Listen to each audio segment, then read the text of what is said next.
By the time I saw Genesis with my own eyes, I had already written 3 versions of her obituary.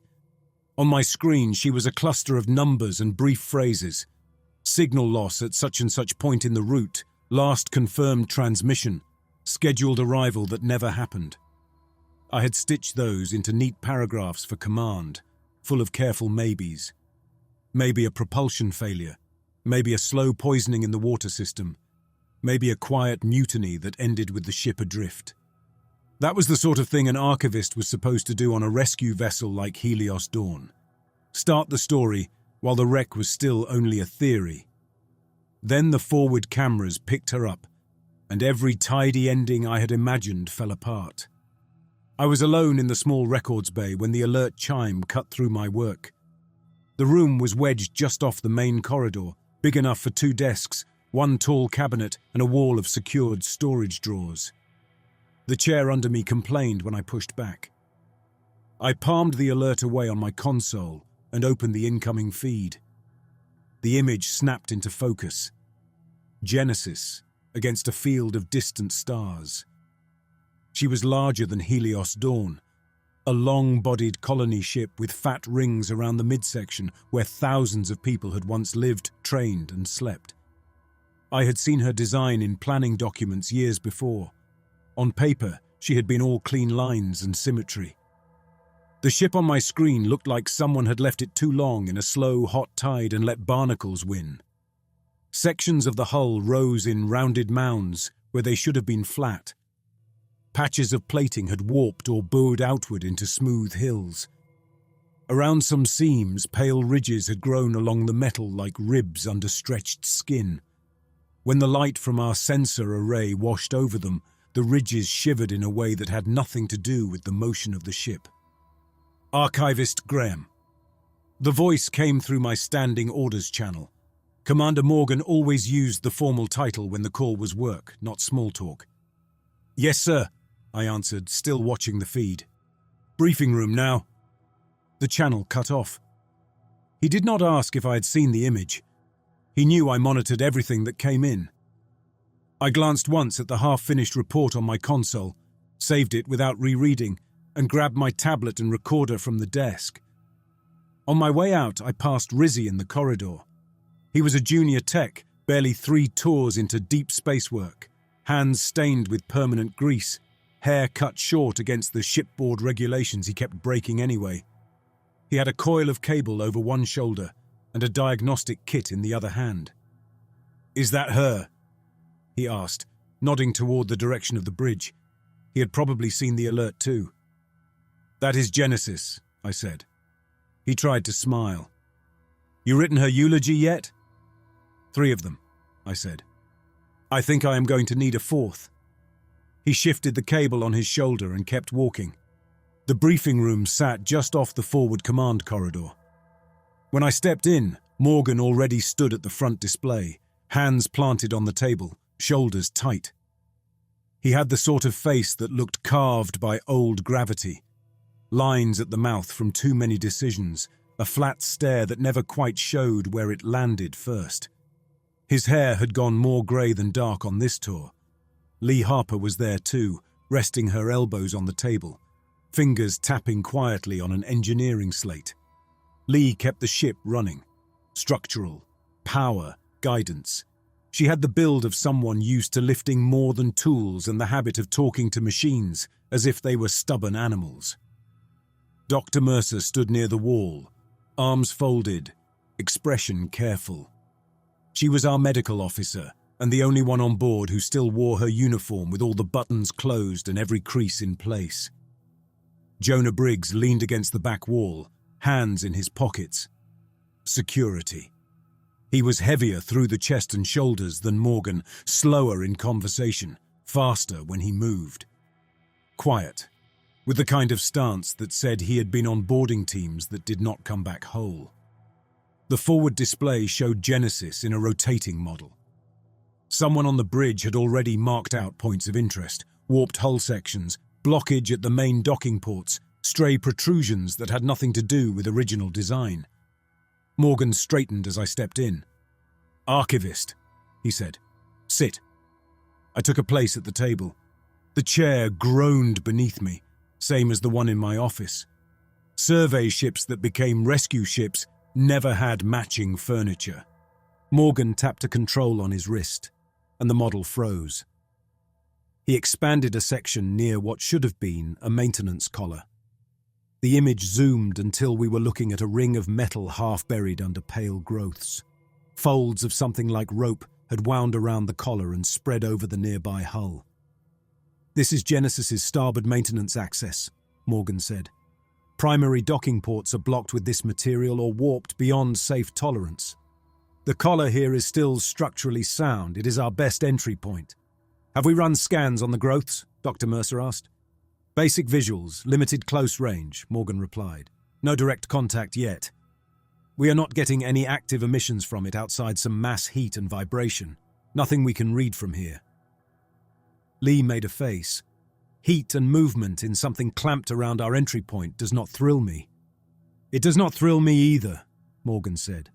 "But the charter for lost colony vessels is clear. We board. We assess for survivors. We recover mission records. We determine whether the hull is safe to tow, quarantine, or scuttle." He turned to look at me.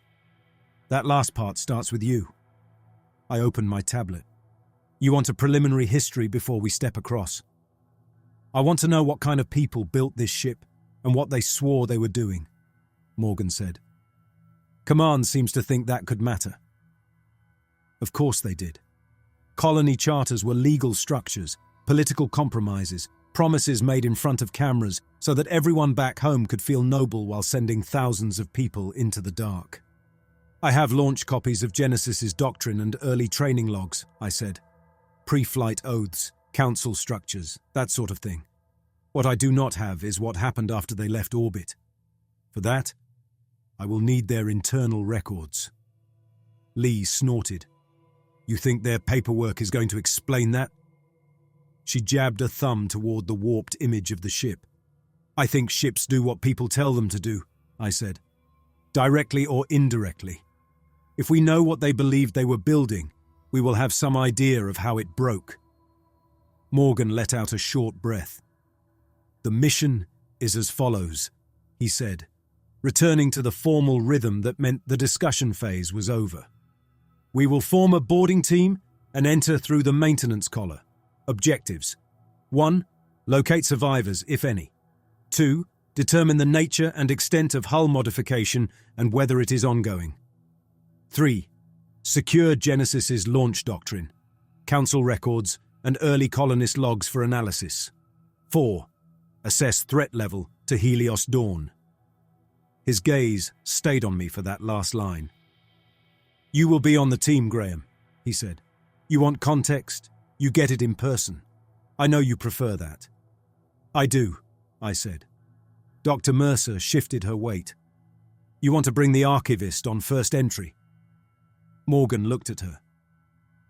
"He is the only one who knows where the records will be and what they are worth.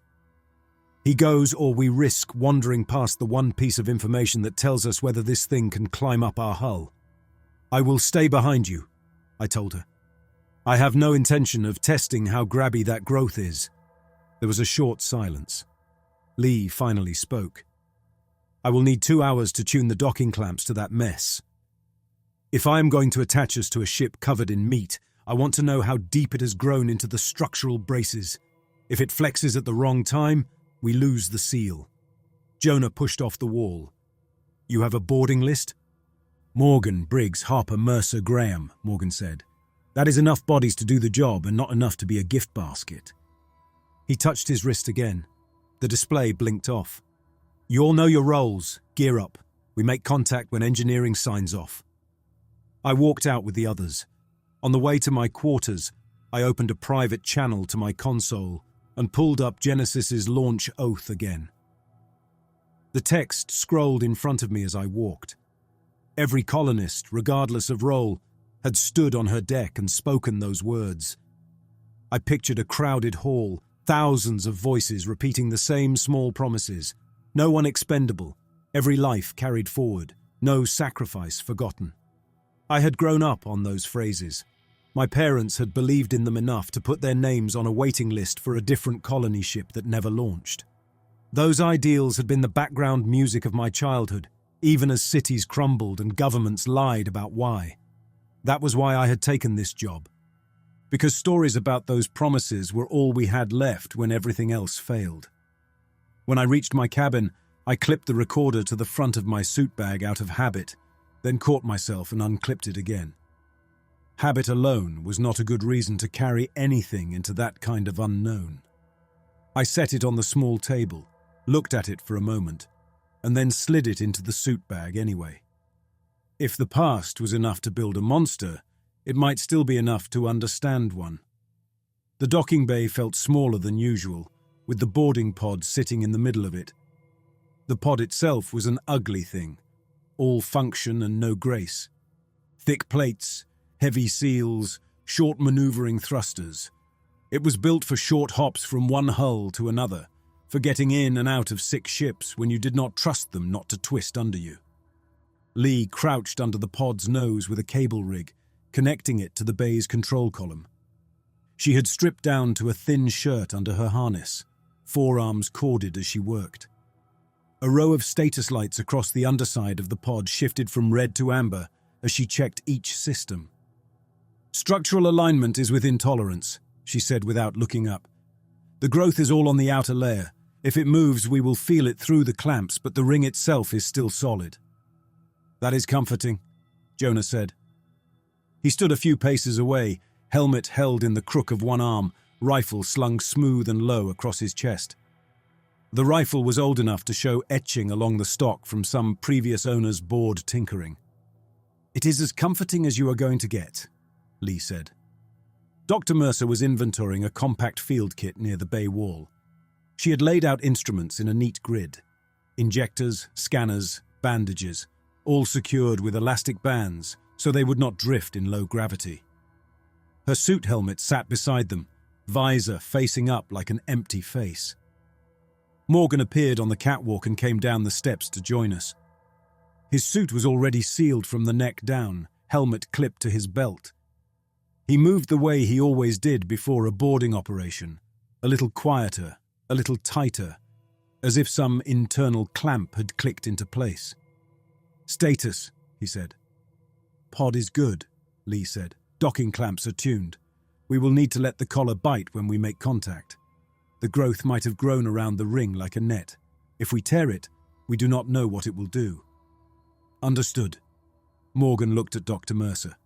"Field kit packed, suit seals checked," she said. "I want visual feeds from all helmets routed to medical, as well as the bridge. If any of you touch that growth, I want to see it in real time." Morgan nodded to Jonah. "Security." "Pod's guns are stowed, personal gear loaded," Jonah said. "If anything moves that is not part of the original ship, I shoot it." "Not if it is a person," Dr. Mercer said. "People usually move like they want to stay alive," Jonah said. "If anything over there starts by wrapping itself around my neck, I am going to make a judgment call." I had been quiet up until then, double-checking my own pack. I had a compact scanner tuned for media formats, a handful of drives and plates for quick copies, a pry tool for stubborn cabinets, and the recorder clipped at my chest. "You brought that thing," Lee said, noticing the recorder. "I am tragically predictable," I said. "And you are sure you need to be over there?" Dr. Mercer asked. "If I am not, then someone without my training will be poking at archive systems we do not understand," I said. "You would prefer that?" She pressed her lips together. "I would prefer no one poke anything." Morgan raised a hand. "Enough. We go. Suit up." I sealed my suit in practiced motions. The inner fabric clung to my arms, then filled with the faint chill of the environmental flow. The chest unit came down and locked, then the collar ring. I picked up my helmet, checked the seals like I always did despite knowing they had been verified twice already, and slid it down over my head. The world narrowed, sound dropping to a close, near quality as the helmet systems came online. Suit status and small lines of text appeared at the bottom edge of my vision. Air reserves, suit integrity, the channel list. "Check in," Morgan said over the team channel. "Harper, green," Lee said. "Briggs, green. Mercer, green. Graham, green. Morgan, green. Boarding pod, open. The pod's side hatch swung out and down. Inside, there were 5 acceleration seats and not much else. The walls had hooks for gear and handholds for when gravity shifted. No windows. The pod was meant to be flown on sensors and trust. We filed in and locked into place. Morgan took the forward seat, Jonah and Lee on either side, Dr. Mercer next to me. I clipped my tablet to the mount on my forearm, brought up a small view of Genesis's external feed, and set it where I could see without losing focus. The hatch closed. For a moment there was only the sound of our own breathing and the low vibration of the clamps releasing. Then the pod shoved us forward. I have been in more boarding pods than I can easily count. There is a particular weight that settles in your chest in those first few seconds, like guilt given mass. You cannot change your mind. You cannot step aside. You are being fired at a problem, and it will either catch you or it will not. The pod's flight was short. We had been parked uncomfortably close to Genesis already. The only benefit of that was speed.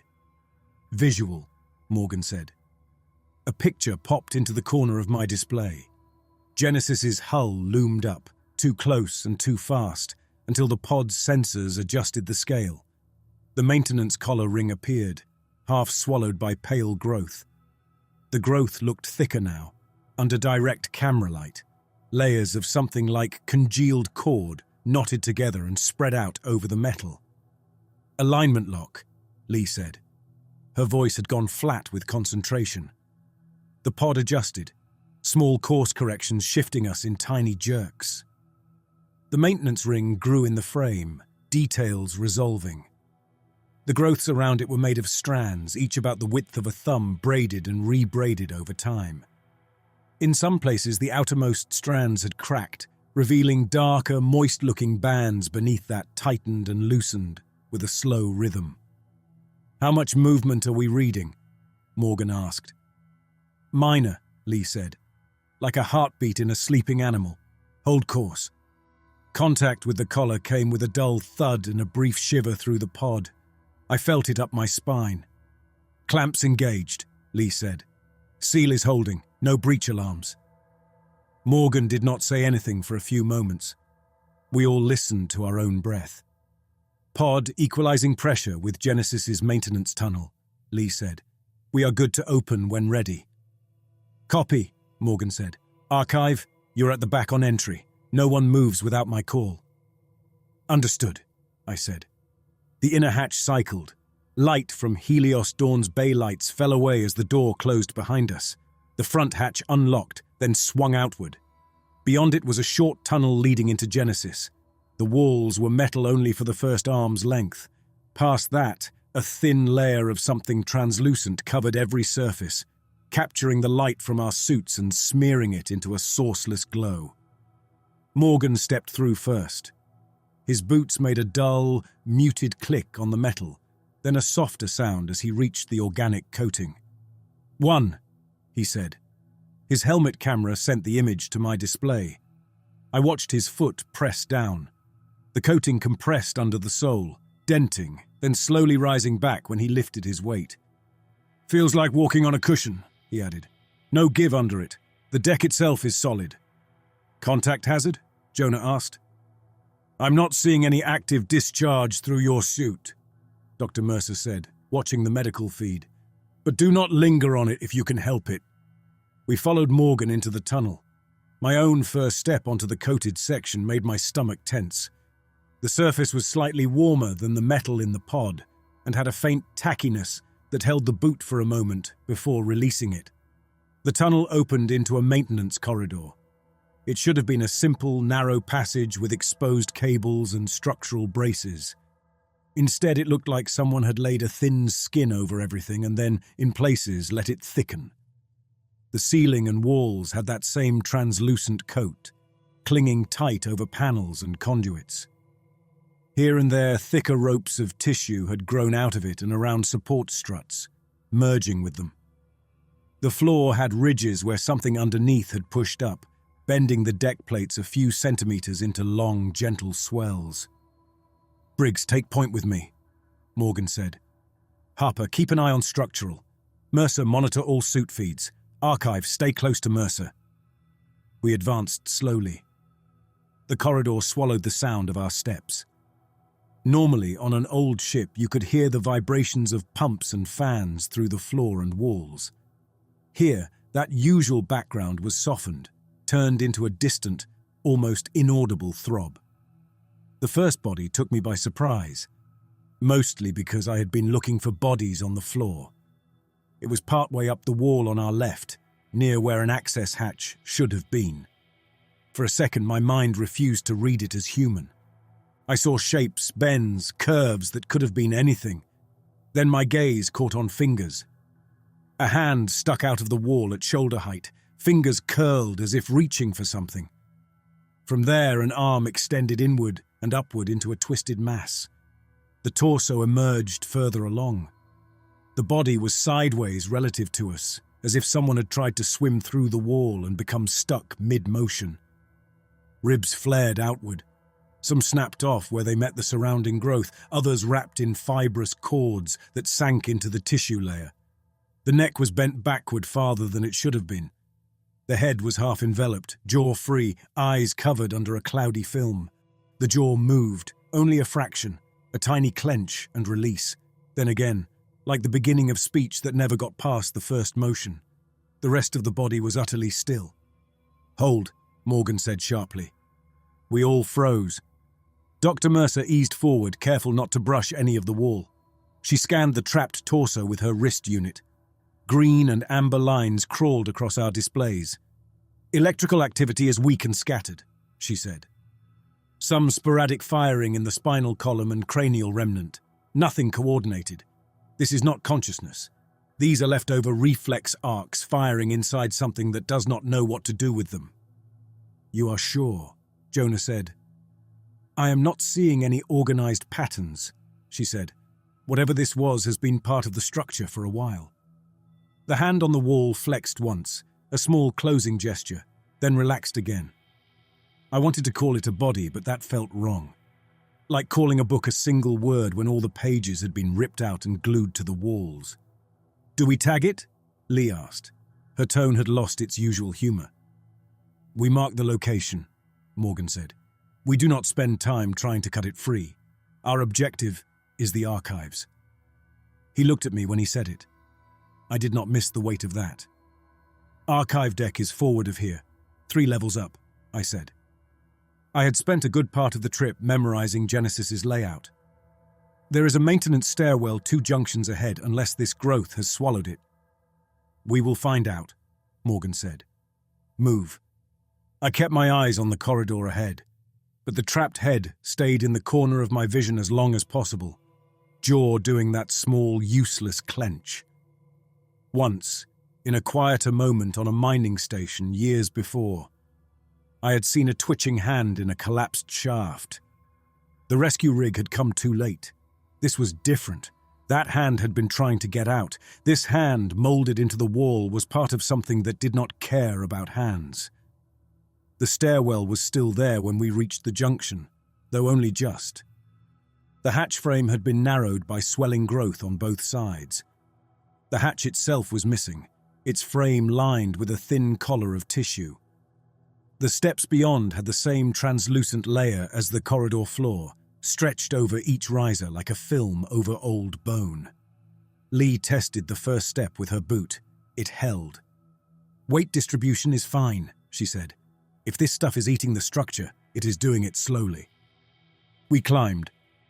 By the time we reached the archive level, my calves ached more from tension than exertion.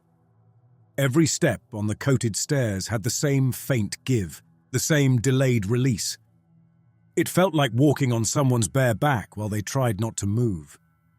The archive deck's corridor opened before us. Here, the growth patterns changed. Instead of thin coverage over everything, there were clusters. Bulges along certain walls where the tissue had thickened around what looked like old equipment. As we approached, the bulges twitched. "Careful," Morgan said quietly. The nearest cluster was anchored around a row of old storage cabinets. The doors of the cabinets were warped inward, as if something inside had swelled and pressed out. Over them, a fleshy mass had grown like a tumor, about the size of a small shuttle engine. It was composed of swollen nodes, each one veined in a branching network that spread across the surface. As we watched, one of the nodes shuddered. A thin slit opened along its side. A clear, glistening sheet pushed out like a soap bubble stretching into a flat membrane. It extended until it hung about 1/2 meter from the node, a translucent curtain suspended between strands. Then images began to move on it. At first they were blurry shapes, then they sharpened into a view of a wide hall full of people standing in neat rows. Uniforms, banners, a tall plaque behind them with the Genesis mission emblem etched into it. Launch day. I had seen footage from that ceremony before. Every colonial mission archived their send-off. But the angle here was new, as if recorded from somewhere high on a side wall. The sound came a moment later, through small openings in the tissue around us. The murmur of many voices, then one voice raised to lead the oath.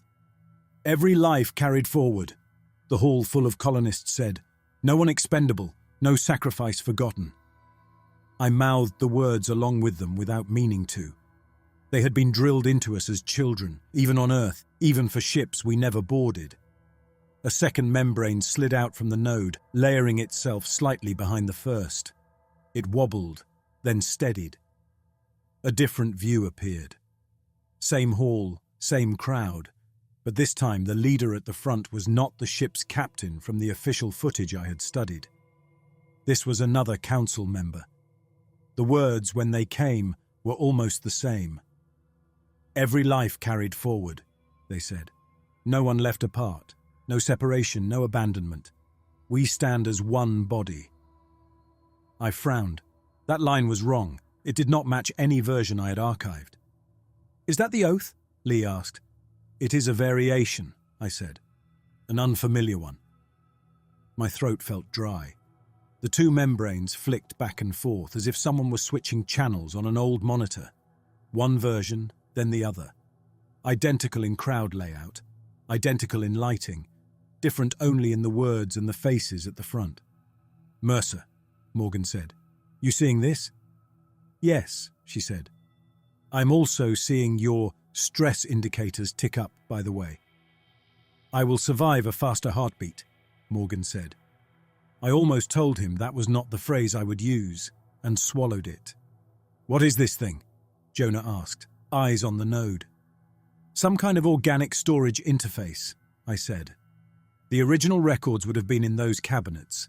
This growth has taken them in and is projecting its own edits. In plain language, Morgan said, this thing is rewriting the ship's memory. The fact that it could capture the texture and timing of launch footage and then alter the oath itself told me two things. One, it had access to the entire archive. Two, it did not treat the archive as sacrosanct. My fingers itched to open one of the warped cabinet doors and see what, if anything, was left inside. The tissue looked ready to tighten down like a fist if I tried to pry. We need to mark locations and move on, Morgan said. We are not cutting anything until we know whether this growth reacts. I can grab some plates from that low drawer there, I said, nodding to a section where the tissue was thinner. Minimal disturbance, quick copy back on the Dawn. Morgan hesitated, then nodded. Make it fast. I stepped closer, watching the nodes for any change. The outer layer quivered slightly where my boot compressed the deck, but the membranes kept playing their competing ceremonies. I crouched, slid the pry tool under the lip of the lower cabinet, and eased it open. Inside, the shelves had been deformed into shallow bowls. A smear of residue lined them where drives had once sat. Something had eaten almost everything, except one item. A single etched plate lay at the back, lodged in a corner where the growth had cracked around it instead of absorbing it fully. I reached in, grabbed it and pulled it free. Got something, I said. Move, Morgan replied. I slipped the plate into a protective sleeve on my belt and stepped back. As I did, the membranes above us changed. The launch hall dissolved into a new scene, a dim room filled with bodies laid out on rows of bunks, breathing masks, intravenous lines.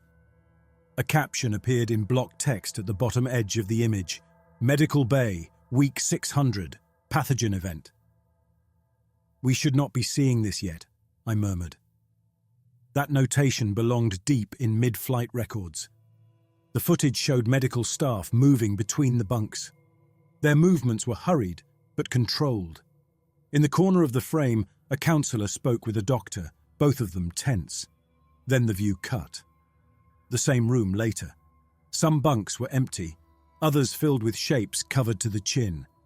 A voiceover spoke over the scene. "No one expendable," it said. "We have found a way to carry every life forward." The view turned, slowly, to a cluster of covered forms being wheeled toward a sealed door labeled Biohazard Lab. The angle lingered until the door shut. "Enough," Morgan said. "We move." He turned away. I followed, fighting the urge to stay and watch more. Every part of me that had ever wanted a complete picture screamed at me to keep studying, keep recording. Another part, quieter but growing, wondered who had decided which version of that scene to show to whom, and why.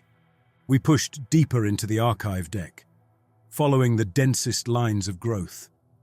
They clustered thicker along the overheads and walls, near what had once been central routing for the ship's internal network. We were almost at the far end of the deck when the ship spoke. Not our ship, the other one. The voice came through the overhead speakers, the ones that had once carried announcements to self-guided tours and safety drills. They crackled, stuttered, then a sound like a throat clearing filled the corridor. "Welcome, crew of Helios Dawn," it said. We all stopped. The voice was not one voice. It was many, layered and spliced. I recognized cadence from the launch oath leader, scraps of mid-level officers, the measured tone of the old captain from her pre-flight address, all cut together into a new sound. "Who is transmitting?" Morgan snapped. "Bridge, confirm source." The bridge answered in my ear. "All internal audio is local to Genesis," the officer said. "Nothing is crossing into our systems yet." I said nothing. I was listening. "We are grateful for your arrival," the composite voice continued. "Commander Byron Morgan, Security Specialist Jonah Briggs, Systems Engineer Lee Harper, Medical Officer Dr. Claire Mercer, Archivist Abram Graham."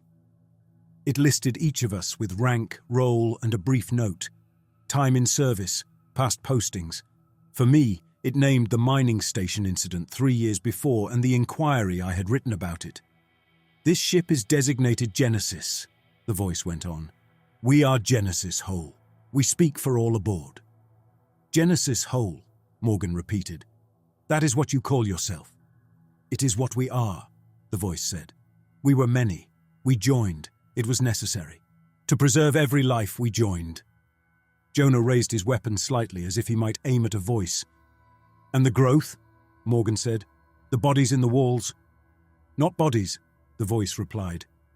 "Parts, carried forward. No one expendable, no life abandoned to failure. The doctrine holds. You follow doctrine as well, Commander. We have read your charter." "Commander," the bridge cut in, "we are seeing activity on the docking collar. Some of the growth appears to be moving along the connection toward us." Of course it was. "Harper," Morgan said, "can you see that on your feed?" "I have it," she said. She brought up a small overlay. Pale strands were creeping along the metal rings toward Helios Dawn's side of the adapter. "Genesis Whole," I said, before I could stop myself. "You have access to our records." There was a short pause.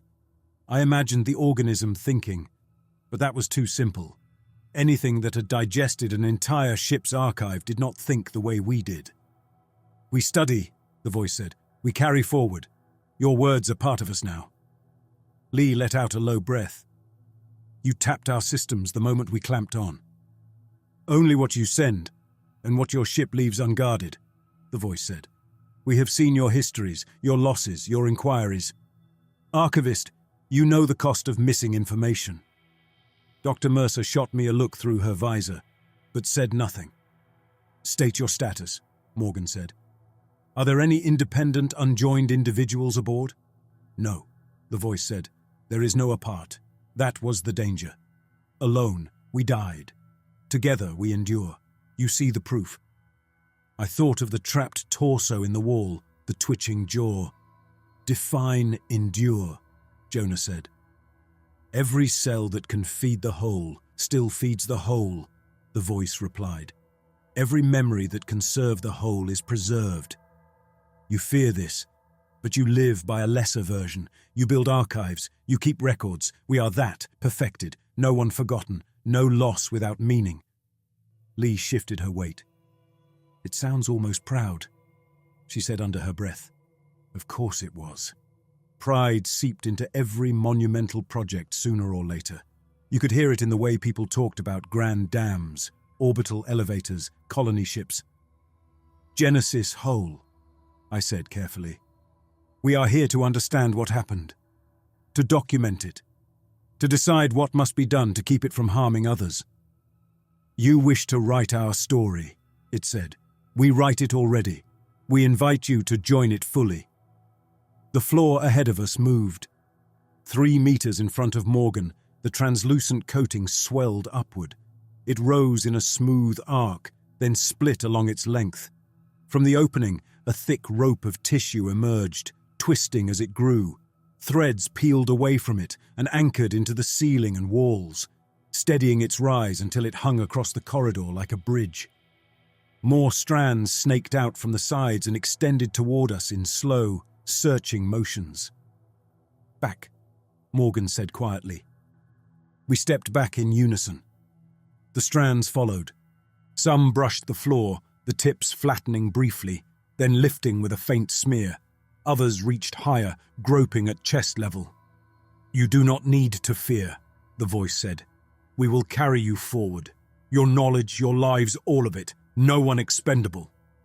One of the thinner strands brushed Lee's shin. It flattened against her suit, then rolled upward, quickening. "Contact," she hissed. She tried to step away, but the strand clung, climbing like ivy. "Cut it," Morgan said.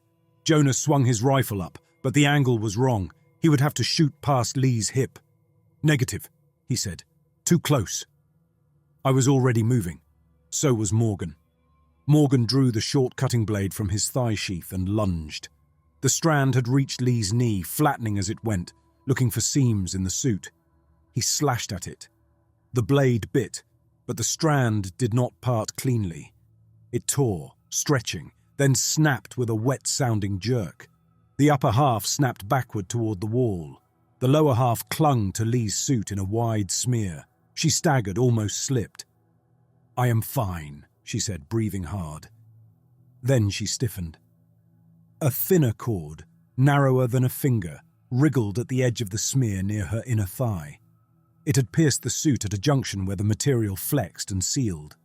The cord burrowed under the fabric, making a narrow ridge as it climbed along the outside of her muscles.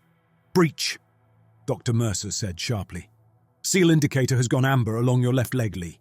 The cord is inside the outer layer." Lee grunted. "I feel it." Her voice had gone tight. "Do not move," Morgan said. He grabbed the emergency patch foam from his belt and slapped it over the damaged area of the suit, pressing hard. "We are sealing the suit around it. Mercer, status." "Suit pressure holding," she said. "Environmental systems are compensating, but that thing is inside the outer shell. We have to assume it is in contact with her skin." The cord continued to move. I could see it through Lee's suit, a dark line snaking upward along her thigh, toward her hip.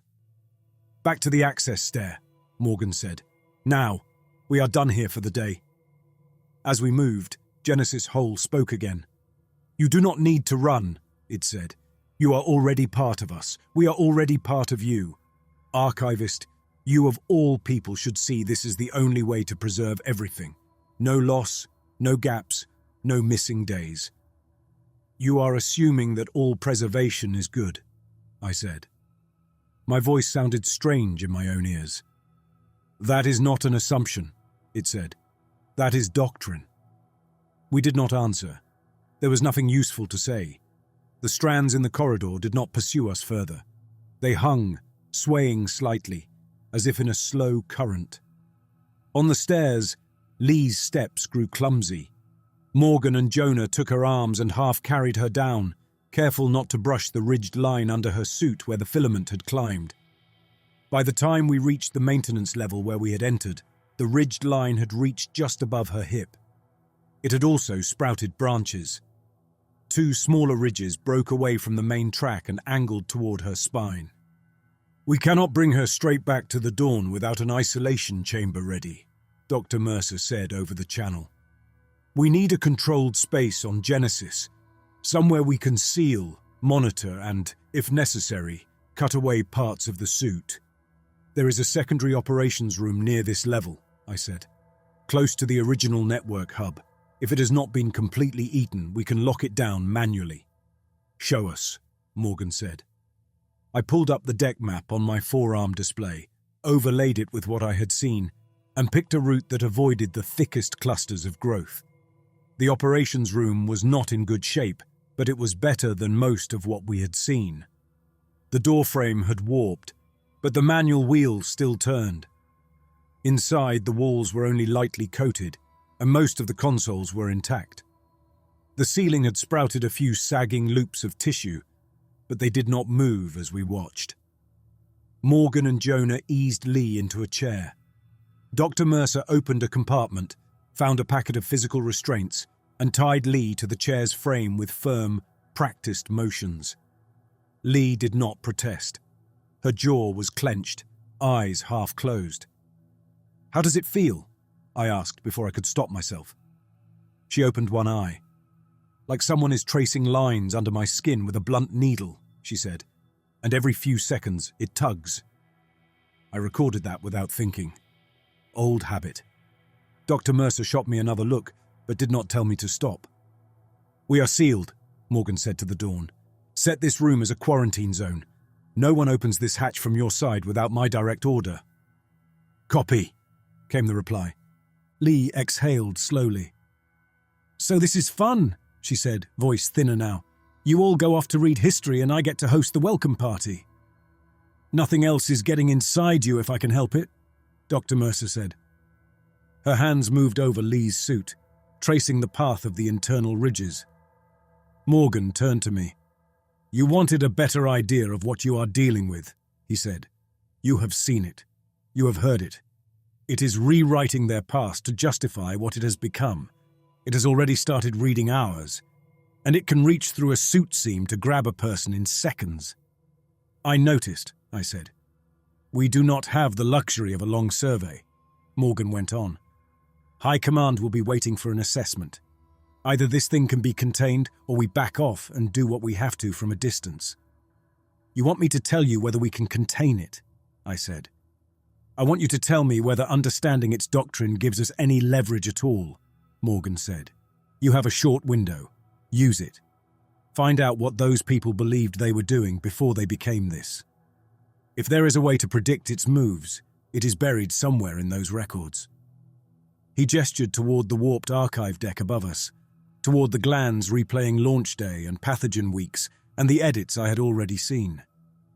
I looked at Lee, at the ridged line under her suit and the way it branched toward her spine, as if it were tracing some map the rest of us could not see.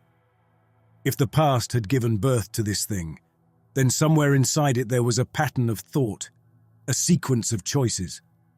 A story that began with good intentions and ended with a woman tied to a chair, her nerves threaded by an organism that spoke with 1,000 stolen voices. If I could find the beginning of that story, maybe I could guess its ending. "All right," I said. "Then we go back to the archives." Morgan nodded once. "You have your mandate," he said. "Make it count." I reached up, tapped the recorder at my chest, and felt it vibrate once as it marked a new entry. Genesis whole, I thought, though I did not say it aloud. If you are going to write your own story, you had better be ready for someone to read it back to you. We carved a small island of order inside Genesis and pretended it meant something. The operations room still had corners. That felt like a victory. The growth on the walls came only as a thin sheen here, hugging the panels without swallowing them. The consoles still lit when Lee fed them power from her wrist unit. The door still closed on metal teeth. Lee sat tied to a chair near the central console, her arms lashed to the rests with broad fabric straps from an emergency kit. Dr. Mercer had chosen those straps on purpose. They looked like something from an old hospital, not restraints for a prisoner. The ridges under Lee's suit did not care about the decision. They had climbed from her thigh, over her hip, and now tracked along her side in a branching pattern. You could see each line as a shallow, raised path beneath the suit fabric, like cords pressed under a blanket. Every few breaths, they flexed in sequence, a wave that ran from her leg toward her lower back. "Stop staring," Lee said, without opening her eyes. "I am recording," I said. "There is a difference." "Feels the same," she muttered. Dr. Mercer stood behind her, watching a feed from Lee's suit on the console. Small colored traces rolled up the display, each one a measure of something inside her. Heart rate, pressure, nerve activity along the corded paths. "It has not pushed through to her spine yet," she said. "It is running along the muscle fascia." "Plain language," Morgan said. He stood near the door with Jonah, both of them armed, as if a rifle would help if the wall decided to move again. "The thing is following existing lines in the tissue," Dr. Mercer said. "The pathways the body uses to hold itself together." "That is what you get," Lee said, eyes still closed, "for having good posture." "Any sign it is reaching her central nervous system?" I asked. "Not yet," Dr. Mercer said, "but I am getting stray spikes in motor nerves near the branches. That means it is touching or pressing something." Lee swallowed. "I can feel it pushing when it does that, like someone tapping fingers from the inside." I marked that description into my log. Morgan's helmet hung from a rung near the door, his suit open to the waist. He rolled his shoulders as if he could shake off the sight of the ridges under Lee's suit. It did not work. They were the kind of detail that stayed with you. He turned to me. "You have that plate," he said. I pulled it from the protective sleeve on my belt. Up close, the launch day plaque looked less noble than it had in my memory. It was a simple metal rectangle, about the length of my forearm and the width of my hand, etched with tight columns of text. Someone had put care into the lines. They were straight, the grooves uniform, the work steady. I set it on the console under a camera and brought the capture up on my tablet. The words scrolled in front of me, familiar and not. The heading said, "Genesis, Founding Doctrine, Core Articles." I knew most of it by heart. Promises about shared labor, fair representation on the council, the right to appeal decisions, that sort of thing. But the plate in my hands was not the clean launch copy I had studied before we left port. Sections had been scratched out and re-etched. Not many, just a handful, but enough to tell a story. Article 2. No one is expendable. Every life is to be protected to the fullest extent possible. That was standard. It matched the launch records. Article 6, though, had an addition. I read the new line twice to be sure I had not misinterpreted the engraving. In the event that individual survival conflicts with the survival of the group, bodies may be surrendered by the few for integration with the many, provided their lives are thereby carried forward. I felt something tighten in my chest. "Find something?" Morgan asked. "They rewrote this after launch," I said. "This clause is not on the original documents. Someone took a tool and carved it in later." "Integration," Lee said quietly. "Nice word." "The rest of the article is in the same hand," I went on. "That means this was not a casual graffiti job. This was a formal amendment." "The question," Morgan said, "is whether they decided that before or after they started feeding people into the walls." "I intend to find out," I said. I copied the plate's text into my notes and linked it to the footage we had seen in the archive deck. The altered oath, the medical bay with the covered bodies, pieces of a story. That was all I ever got at first. "Bridge is asking for an update," Jonah said. He had his suit sealed again, helmet on, voice coming through the comm. "They want to know why we have not cut loose." "Tell them we found signs of an organized amendment to the doctrine," I said. "That means there were debates, votes, records. If we leave now, we lose our best chance to understand how this happened, and how to keep it from happening anywhere else." Morgan studied me. "That is your argument to command?" "Yes," I said, "though I will use fewer dramatic pauses." "You really think their amended oath matters more than getting us home clean?" Jonah said. "I think knowing exactly how they justified this will help us decide whether we can trap it here." I said, "If we cannot, then your rifles and Lee's clamps and Mercer's quarantine protocols will not be enough, and if we can, I need those records to show us how." Lee opened her eyes. "I am voting with the archivist," she said. "Given the day I am having, I want this to mean something."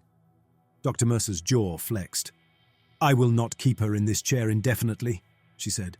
"If that thing continues to move, we will have to try something more aggressive." "Understood," Morgan said. "Graham, you have limited time.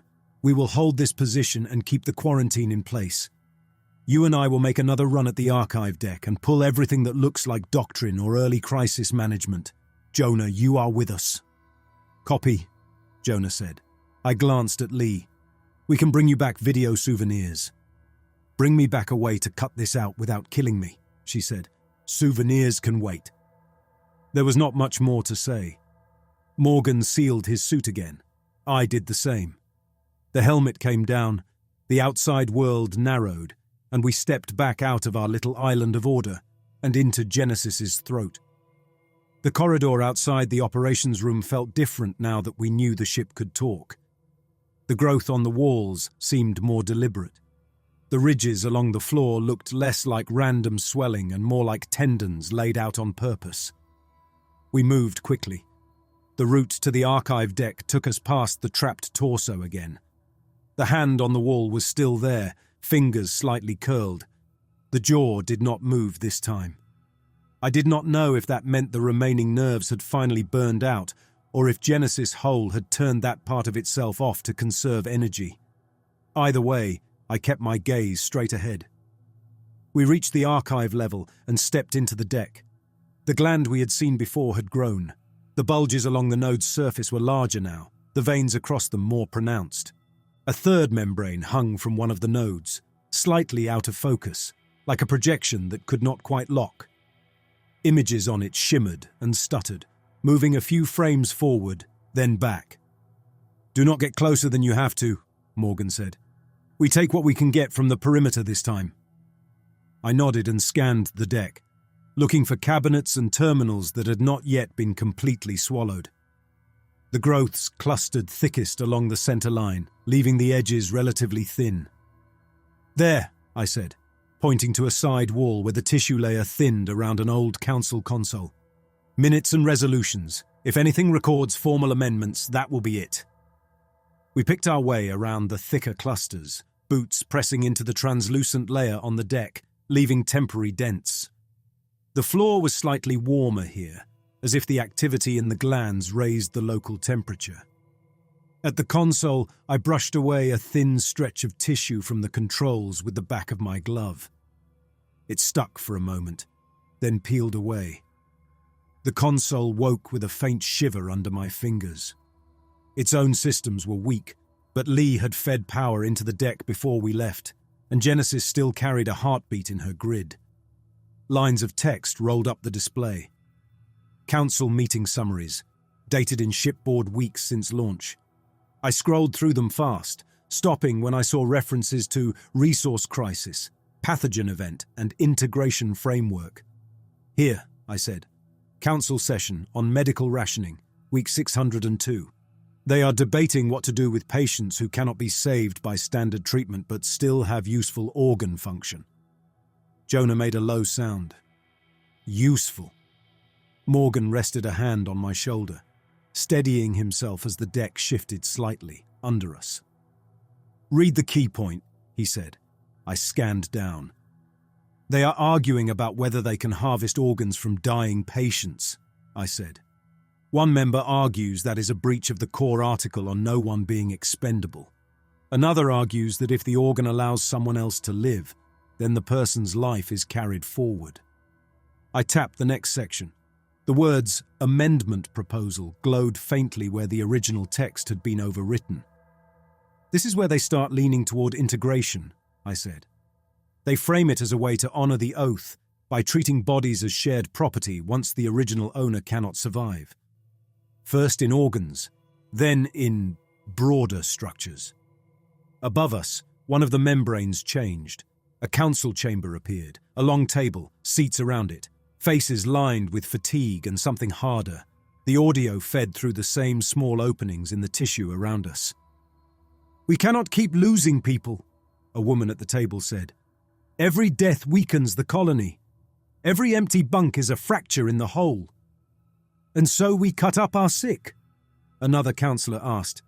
"Turn them into spare parts." "We share their remaining function," the woman replied. "We do not discard them. We carry them forward." I did not recognize this footage from any of the official archives. It felt raw, less prepared for public viewing. "Notice the timing," I said quietly. "Week 602 pathogen event. That matches the caption we saw before." "So they talked themselves into it," Jonah said, "piece by piece." "They talked themselves into reinterpreting their own oath," I said. "The words did not change, the meaning did." The membrane flickered. For a moment, static swallowed the image. Then, a different scene played. Same room, same table, but fewer people. One chair sat empty. The woman who had spoken so firmly a moment ago was now silent, staring down at her hands. A different voice filled the room instead. Calm, smooth, composed. "We are done debating," it said. "The framework is sound. Integration will preserve us. We adopt the amendment." "Who is that?" Morgan asked. "I do not know," I said. "This is not a voice from the launch footage. Could be a later council head. Could be an early stage of Genesis Hull using ship systems to speak." The scene shifted again. This time the camera angle was wrong. Too low, tilted, as if the recording device had been left on a chair. A group of colonists stood in the corner of the council room, arguing in low voices. One pointed toward the doors to the medical bay, shaking their head. Another grabbed their arm. No sound this time. Just mouths moving and hands cutting the air. The footage froze mid-gesture. Then it melted away, replaced by the series of patients being wheeled into the laboratory. The council vote, the quiet argument in the corner, the lab doors closing. Different cuts of the same story, fed to us in quick succession. "Genesis Whole wants us to see some parts," I said. "Not others. It is curating its own history even now." "You can study its editing style later," Morgan said. "Right now I need actionable insight. Can you map how it thinks?" I hated the word actionable when it was turned toward my work. But Morgan was not wrong to use it. "Yes," I said. "Given more of these records, I can trace which phrases it uses to justify expansion, which it uses to stay inward. There will be patterns of invocation. When it quotes doctrine before moving growth into a new space, when it does not. If we can find which articles it leans on for outward moves, we can target the archives that support those specific interpretations. And if we erase those," Morgan said, "we might push it to stay on its own hull." "In theory," I said. "In theory." Jonah repeated the words quietly, as if tasting them. We pulled as much data as the half-dead consoles would give us, copying records onto my drives. Every motion felt slow. Every line of text I read felt like a stone in a wall that had already been built. When we finally stepped away from the console, something new greeted us. The membranes on the nearby gland had changed again. They showed images that did not belong to Genesis at all. I saw the narrow corridor that led from my cabin on Helios Dawn to the records bay. The shot came from one of the Dawn's internal cameras. I watched myself walk past, tablet under my arm, a cup in one hand. Then the view jumped. I saw the mess deck, Rizzy laughing at something, a hand reaching into frame to steal food from his tray. Another jump. The bridge. Morgan in command chair, shoulders set, gaze fixed on a navigation display. Bridge, Morgan snapped. Confirm internal feeds. We are seeing it too, the officer said. Some of our cameras are feeding into Genesis's systems. It is replaying them through its own glands. Turn them off, Morgan said. We shut down the affected lines, the officer replied. Genesis Hull keeps pulling new ones. It is inside some of our buffers. On the membrane, the view changed again. I saw my parents. They were standing in our old apartment long before I had left Earth. My father looked younger, shoulders not yet bowed from years of work. My mother held a parcel of documents in her hands. I remembered that day. It was when they had shown me the application papers for the colony ship that never launched. No one else had this footage.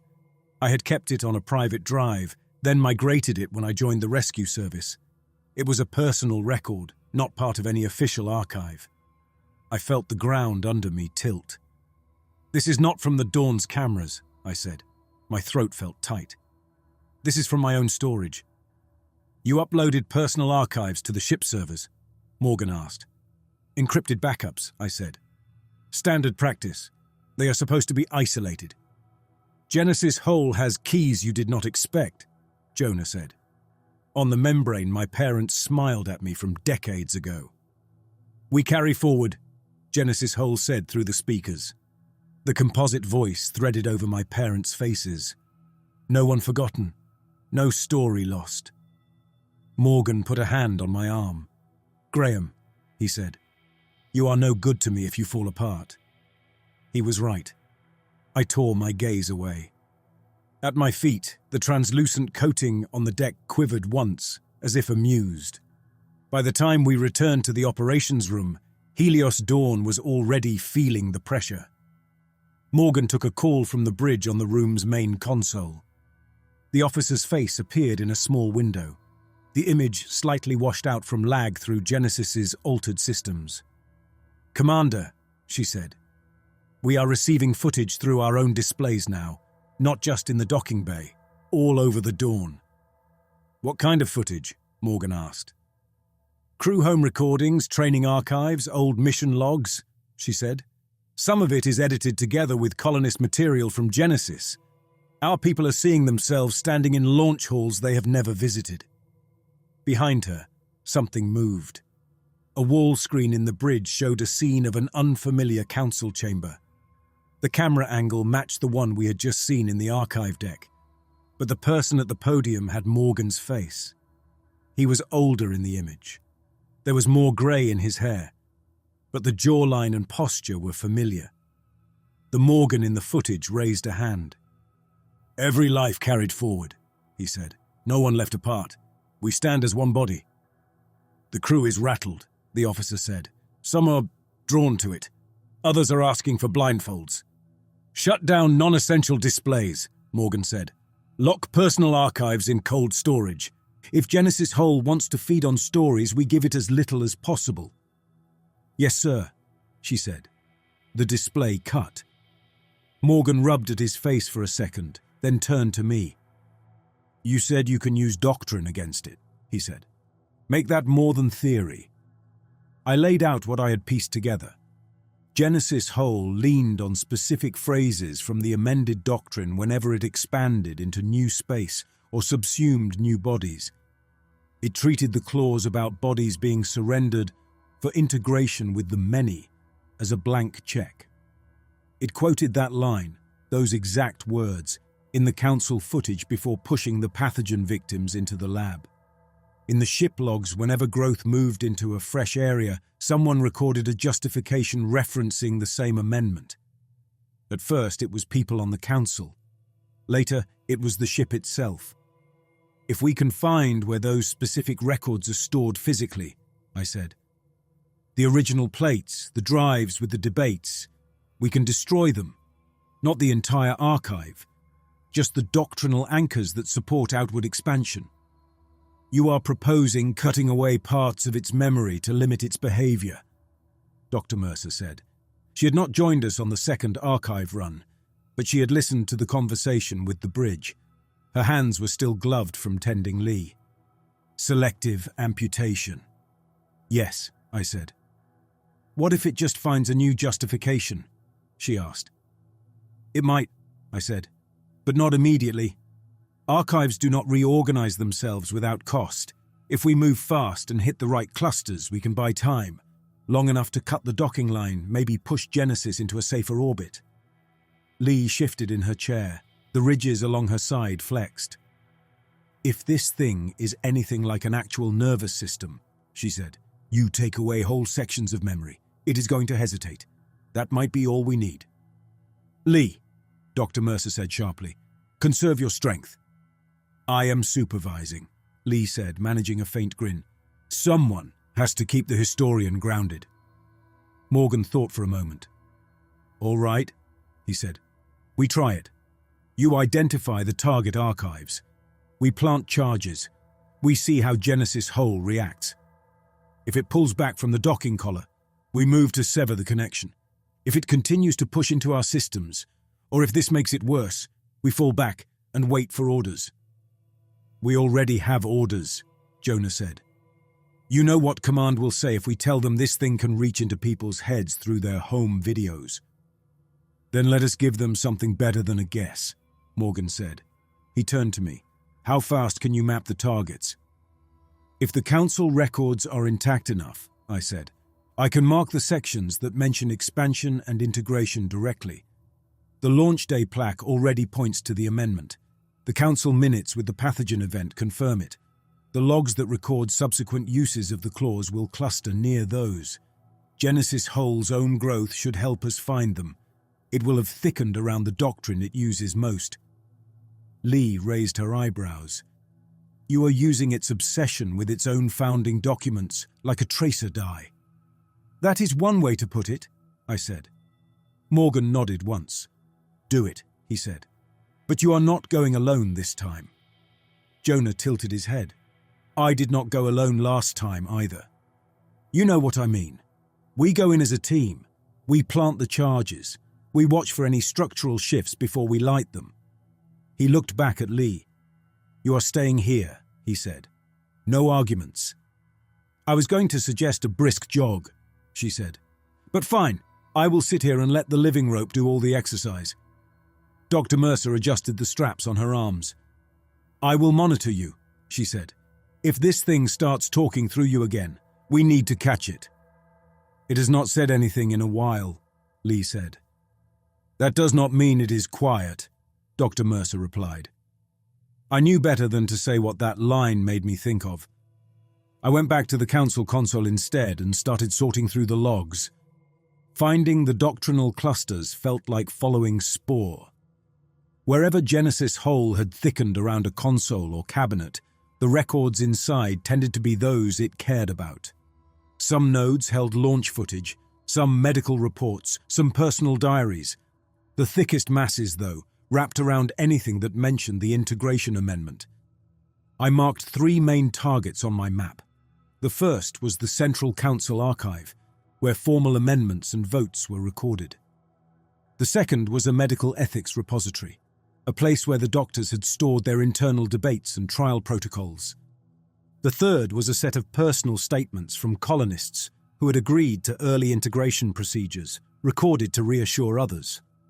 If we take those out, I told Morgan, we remove the narrative spine it uses to justify expanding beyond its original mission.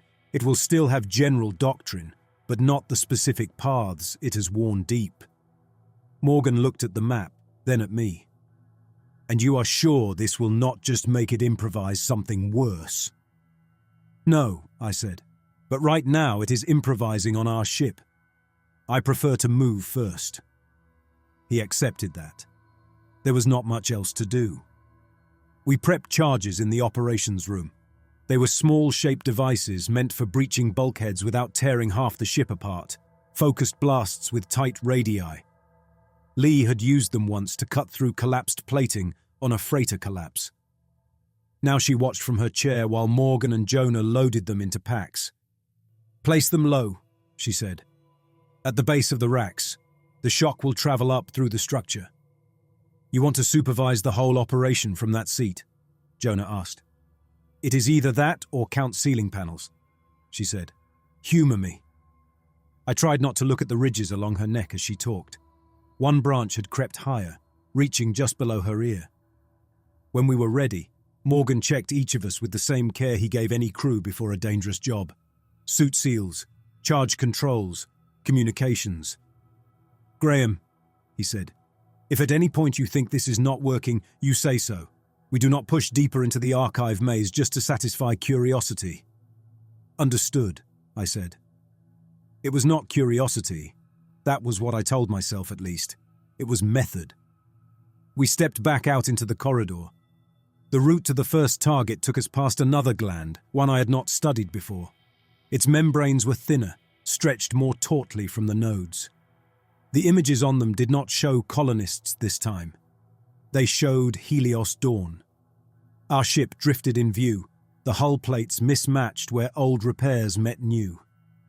Patches of paint marked different missions, small symbols from salvage jobs, rescue runs, and one diplomatic escort everyone pretended had been more important than it was. As we walked past, the view zoomed in on our docking bay. The pod we had taken over sat in its cradle. Technician Rizzy stood nearby, arms folded, watching a screen.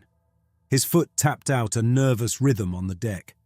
Then the image jumped. Same bay, same man, a little older. His hair was thinner, his face more lined. Behind him, along the walls and ceiling, pale growth had begun to creep. No, I said under my breath. Genesis Hull had not touched the Dawn's Bay. Not yet. The image was a projection, not a present fact, but it was a proposal. Keep moving, Morgan said. We did. The Council Archive cluster loomed ahead. It wrapped around a bank of cabinets and consoles like a huge bloated vine, with tendrils running up into the ceiling and down through the floor. Membranes hung from several nodes, all of them currently blank, waiting. There, I said, pointing to the base of one swell. That holds the amendment plates. You can see the original cabinet label under the outer layer. I recognize the code. Jonah moved in first, placing the charges as close to the base as he could without driving his hands into the tissue. The stuff resisted, pushing gently back against the pressure, like a living cushion. He fixed clamp mounts to the underlying metal and snapped the charges onto them. We set similar charges on the second and third clusters, moving as quickly as we dared. Genesis Hull watched us. I mean that literally. On one of the membranes, a scene played of our own operation. The image came from Morgan's helmet feed, mirrored back at us. We saw ourselves moving under the hanging curtains of projected images, placing charges at the base of growths. The feed lagged by only a breath. Someone enjoys the show, Jonah said. Do not let it distract you, Morgan said, even as he watched himself on the screen. I set the final charge in place and stepped back. That is it, I said. We have hit the key doctrinal anchors for integration and outward expansion. Destroy these and Genesis Hull will have to dig deeper into background doctrine to justify what it is doing. That will slow it down. Fine, Morgan said. He checked his arm display, confirming each charge's status. We retreat to the stairwell. We do not stand under the vents when we blow them. If anything in there vents fluid or fragments, I want distance. We moved back through the deck, past the glands and their blank membranes, toward the maintenance stairs. The same trapped torso on the wall watched us go. The hand did not move. At the top of the stairwell, Morgan paused. Dawn, this is Morgan, he said. We are about to detonate targeted charges in Genesis's archive deck. Watch for changes on the docking collar and any activity approaching your hull. If you see the growth retract, be ready to cut power to the connector on my mark. Understood, the bridge replied. Morgan looked at me. This is your plan, he said. Anything you want to say before we do it? I thought about my parents on the membrane. I thought about the woman at the council table arguing that bodies could be shared for the good of the whole. I thought about the trapped jaw on the wall, moving in useless rhythm. Yes, I said, Do not expect it to behave politely when we take away its favorite story." He gave a tight nod. "Charges armed," he said. "On my count. 3, 2, 1. He hit the control. For a heartbeat, nothing happened. Then the deck under us jerked. A low thud rolled through the structure, followed by a deep shudder that ran up my legs. The lights in the corridor dimmed, then steadied. "Readings?" Morgan asked. "Charges have detonated," the bridge said. "We are registering rapid activity in Genesis's interior, but the growth on the docking collar is withdrawing. It is pulling back from our hull." I let out a breath I had not realized I was holding, then caught myself. Old habit.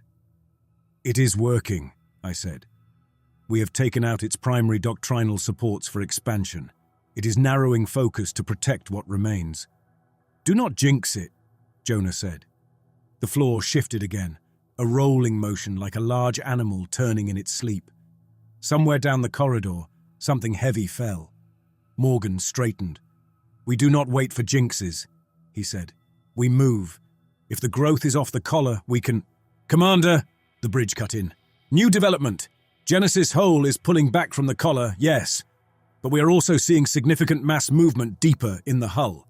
It is redirecting structural supports toward your level."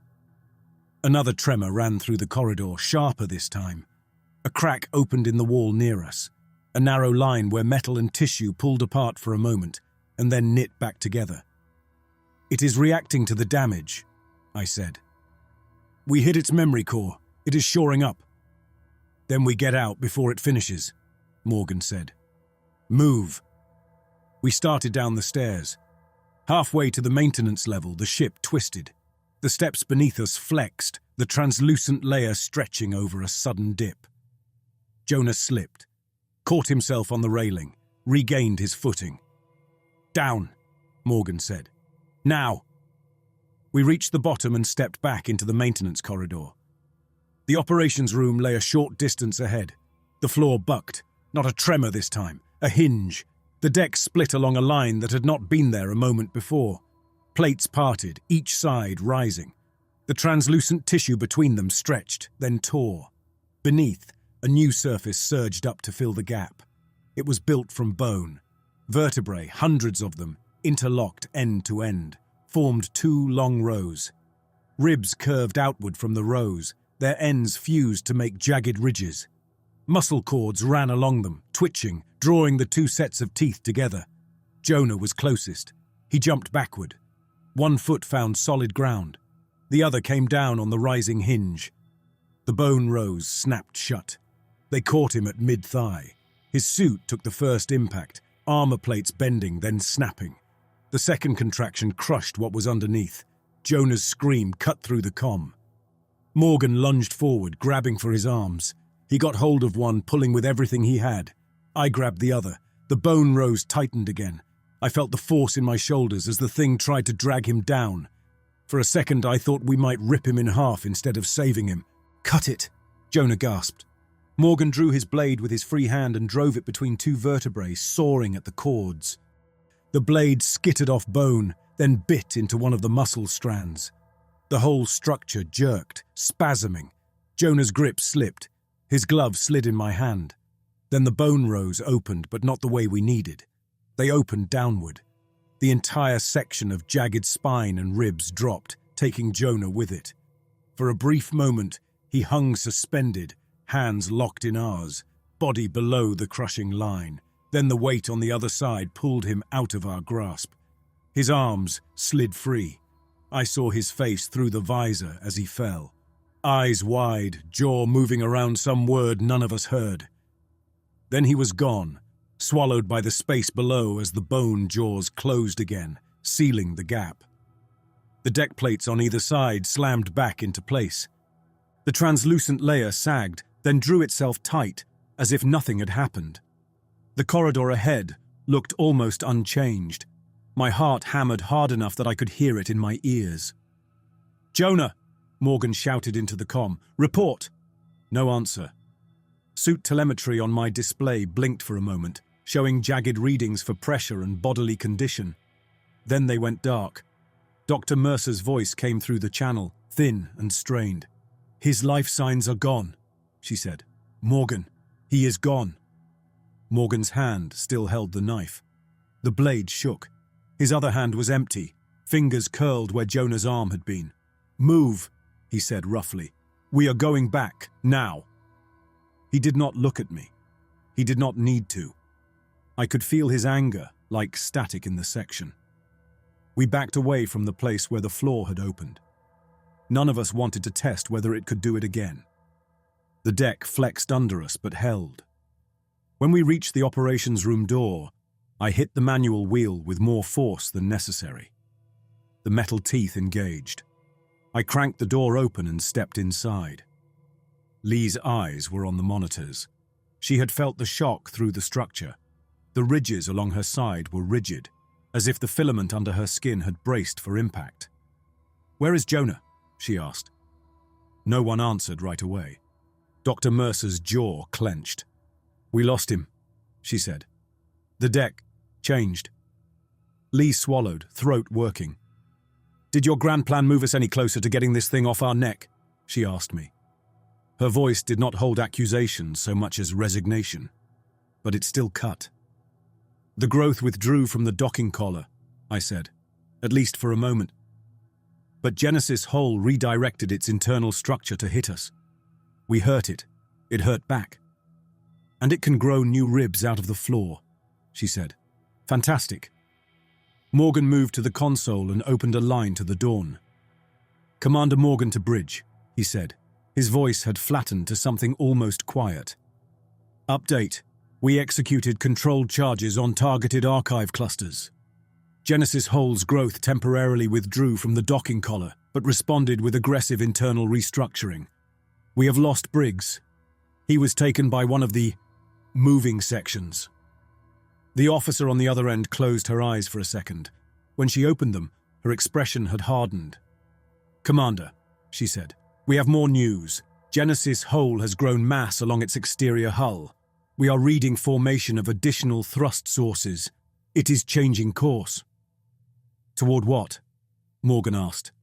"Toward a commercial corridor," she said. "If we project current thrust, it will intersect in a matter of days. High Command has responded. If containment cannot be guaranteed, you are authorized to destroy Genesis and Helios Dawn to prevent spread." Silence settled over the operations room. I stared at the map on my tablet, at the blinking marks that showed where we had taken out pieces of Genesis Hull's memory. Jonah's marker had already gone dark. "We tried to cut away the part of the story that justified expansion," I said. "It just wrote itself a new chapter." Morgan turned his head slowly and met my eyes. "Then your next job," he said, "is to tell me whether any history left on this ship is worth one more death." He did not raise his voice. Lee shifted in her restraints. The ridges along her side flexed again, then stilled. The growth had taken a crewman. The ship had grown new engines. Command had given us permission to die. And somewhere in the bones of Genesis, a creature built from 5,000 bodies and an entire archive of human lives was rewriting itself in response to our attack. Morgan did not answer his own question. He just stood there, one hand still half raised from the console, as if he were deciding whether to punch straight through it. Lee shifted in the chair. The straps creaked. The ridges under her suit moved in a slow, uneven wave from hip to ribs. "Say something," she said. "Anything. You are all just staring at each other, and I am the one with a passenger." Dr. Mercer checked Lee's suit readouts again, as if the numbers might give her a better script. They did not. Morgan finally spoke. "Bridge," he said. "Confirm projected intercept."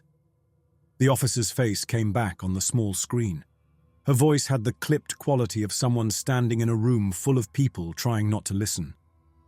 "At current thrust," she said, "Genesis will cross the commercial corridor in just under 1 standard week, lesser if it grows more engines." "1 week," Morgan repeated. "Any traffic routed away?" "Control is issuing advisories," she said, "but they cannot clear every ship in time. There are too many small vessels, independent haulers. They will not all see the warning." Morgan looked at her a moment longer, then cut the feed. The room was quiet except for the steady vibration through the floor and the whine of Lee's suit systems. "So that is it," Lee said. "We either blow both ships or let Genesis Hull try its luck at a crowd." "No," I said. The word came out before I could filter it. Everyone's attention swung my way. "Jonah is dead," Dr. Mercer said quietly. "The thing is already inside our systems. High Command has handed us a match. You want to argue for keeping more records?" "Yes," I said, "and no." She gave me a look. I walked to the wall, to one of the few consoles not yet wrapped in growth, and pulled up the last set of council logs I had copied before the charges went off.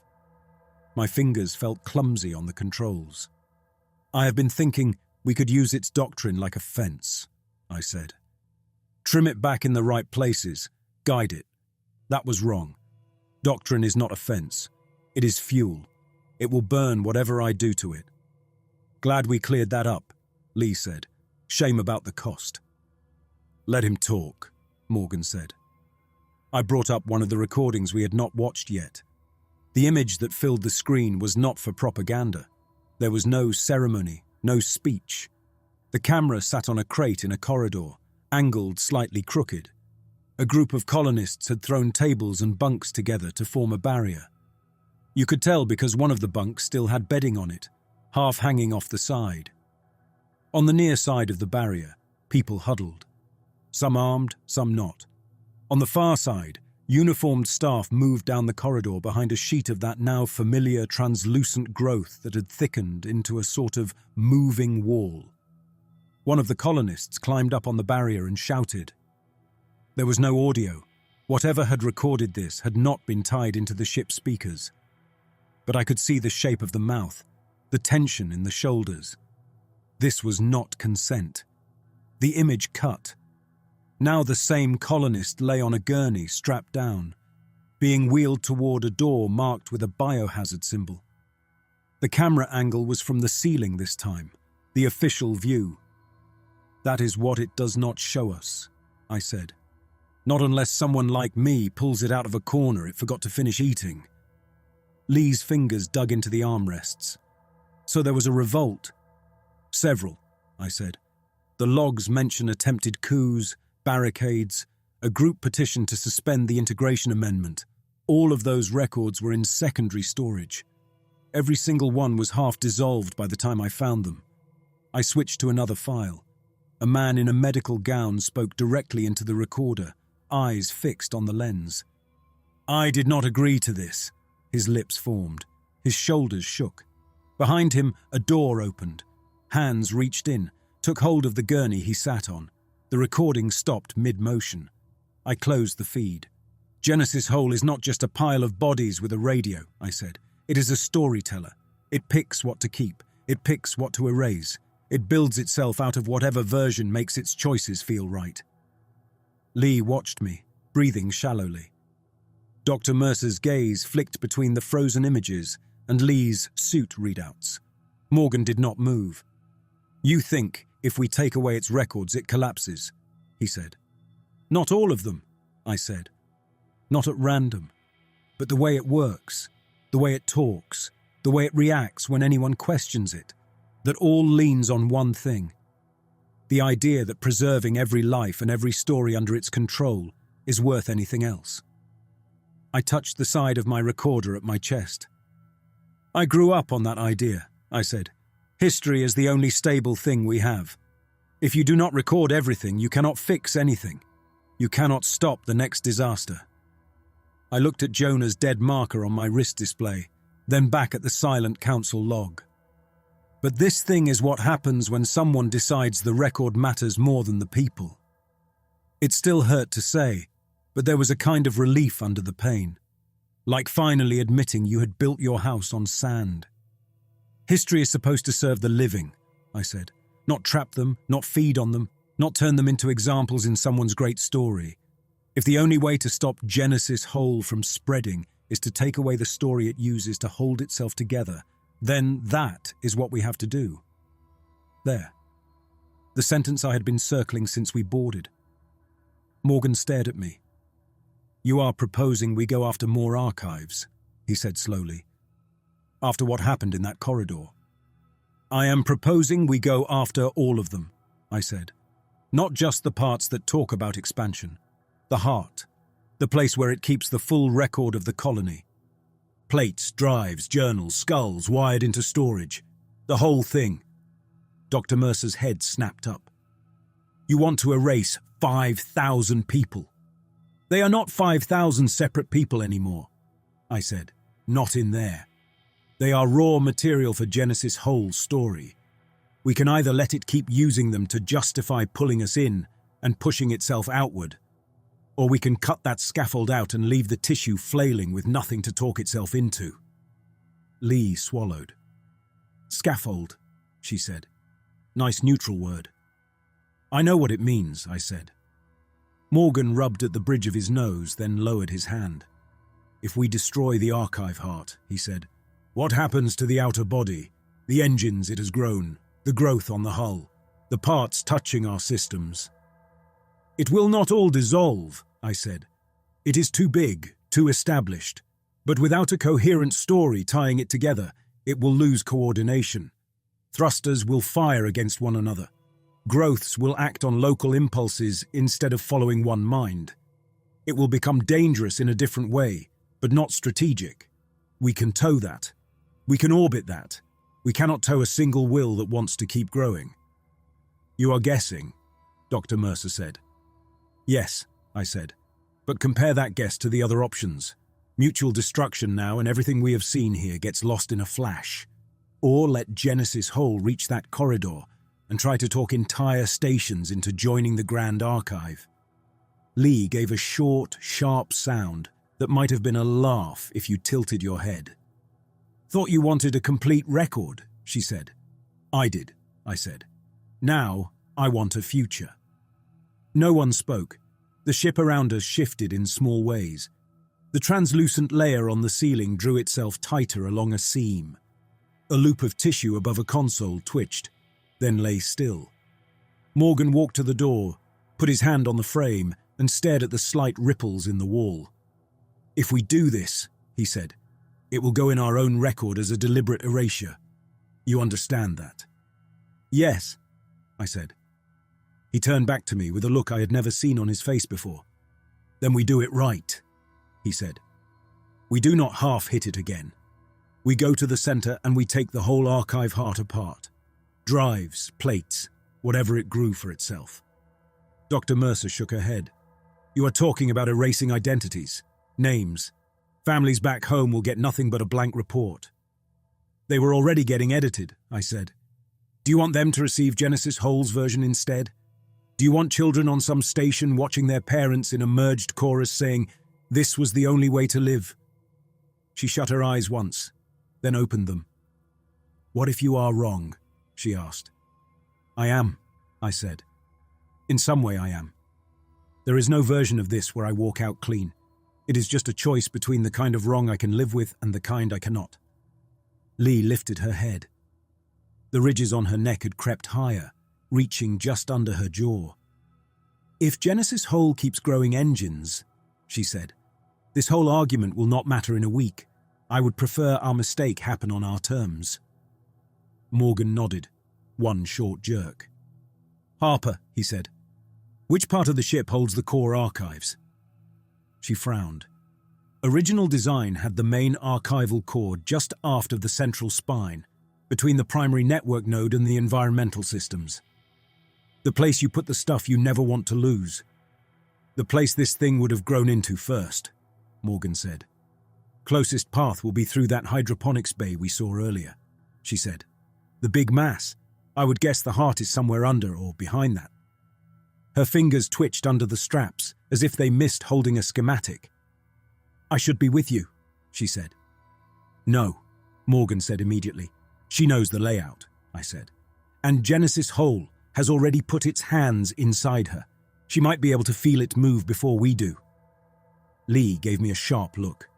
"I am thrilled you think of me as an early warning system," she said. "But he is right about one thing. If this thing starts pulling tricks on the structural level, I am the one who will spot which direction it is flowing. Dr. Mercer braced her palms on the back of the chair. You are barely holding on to motor control, she said. If Genesis Hole decides to tighten its grip, you could seize up mid-crawl. Out there, that will kill not just you. Lee met her eyes. If Genesis Hole wants to keep me, she said, it already has a piece. You know that. The question is whether it uses what is in me to help you, or just lets me sit here while it reaches for the dawn. I choose the first. Dr. Mercer's jaw worked. You are still my patient. Then sign the field waiver, Lee said. You can yell at me when we are back on our side. Morgan held up a hand. Enough. We are out of time. Genesis Hole is moving. Command has handed us a final line. We either stand here and argue about perfection until both ships die, or we try something that at least matches the size of the threat. He looked at each of us in turn. Graham's right about one thing, he said. If this was just a pile of meat, we could have burned it from outside already. It is the story holding it together that makes it dangerous. So we go after the story. He turned back to Lee. You are on the team. Mercer, you come too. If we lose someone in that chamber, I want you there. Dr. Mercer's mouth tightened. And if I lose all of you? Then the dawn cuts loose and finishes this from outside, Morgan said. But we give this one real shot first. He tapped his wrist. Bridge, we are mounting a final incursion to the core archive. Prepare to sever the docking collar and detach on my mark. If our suits go silent for more than a few minutes with no scheduled blackout, you do not wait for a last message. You cut, you push off, and you execute contingency. The officer's reply came after a brief pause. Understood, Commander. Godspeed. Morgan did not acknowledge the last word. He cut the line and started checking his suit. The walk to the hydroponics bay felt shorter than the first time, partly because we knew the path, partly because the ship helped. Genesis Hole was moving mass around in big ways now. You could feel it. The deck rose and fell under our boots like a muscle clenching in slow waves. Once a wall bulged inward as we passed, pressing the translucent coating almost to Morgan's shoulder, then eased back. Lee walked between Morgan and me, Dr. Mercer just behind. The ridges under Lee's suit had spread across her ribs now, thin lines fanning out toward her sternum. She moved carefully, but her stride was steady. Talk to me, Morgan said over the team channel. Any change? Lee focused for a moment. It is tense, like someone pulling a net tight around a weight. Most of the pull feels forward and down, toward the center of the ship. That tracks with it trying to protect something deep. That is where we are headed, Morgan said. The hydroponics bay doors were open when we reached them, peeled back by growth. The chamber inside had changed since our first visit. The central mass, the mound of bodies, machinery and tissue that had filled the space before, had sank lower, as if it had let go of some of its anchoring. Thick cords now ran from its sides and down through holes in the deck. New cords had grown from the ceiling, thicker than my torso, dropping down to plug into its upper surface.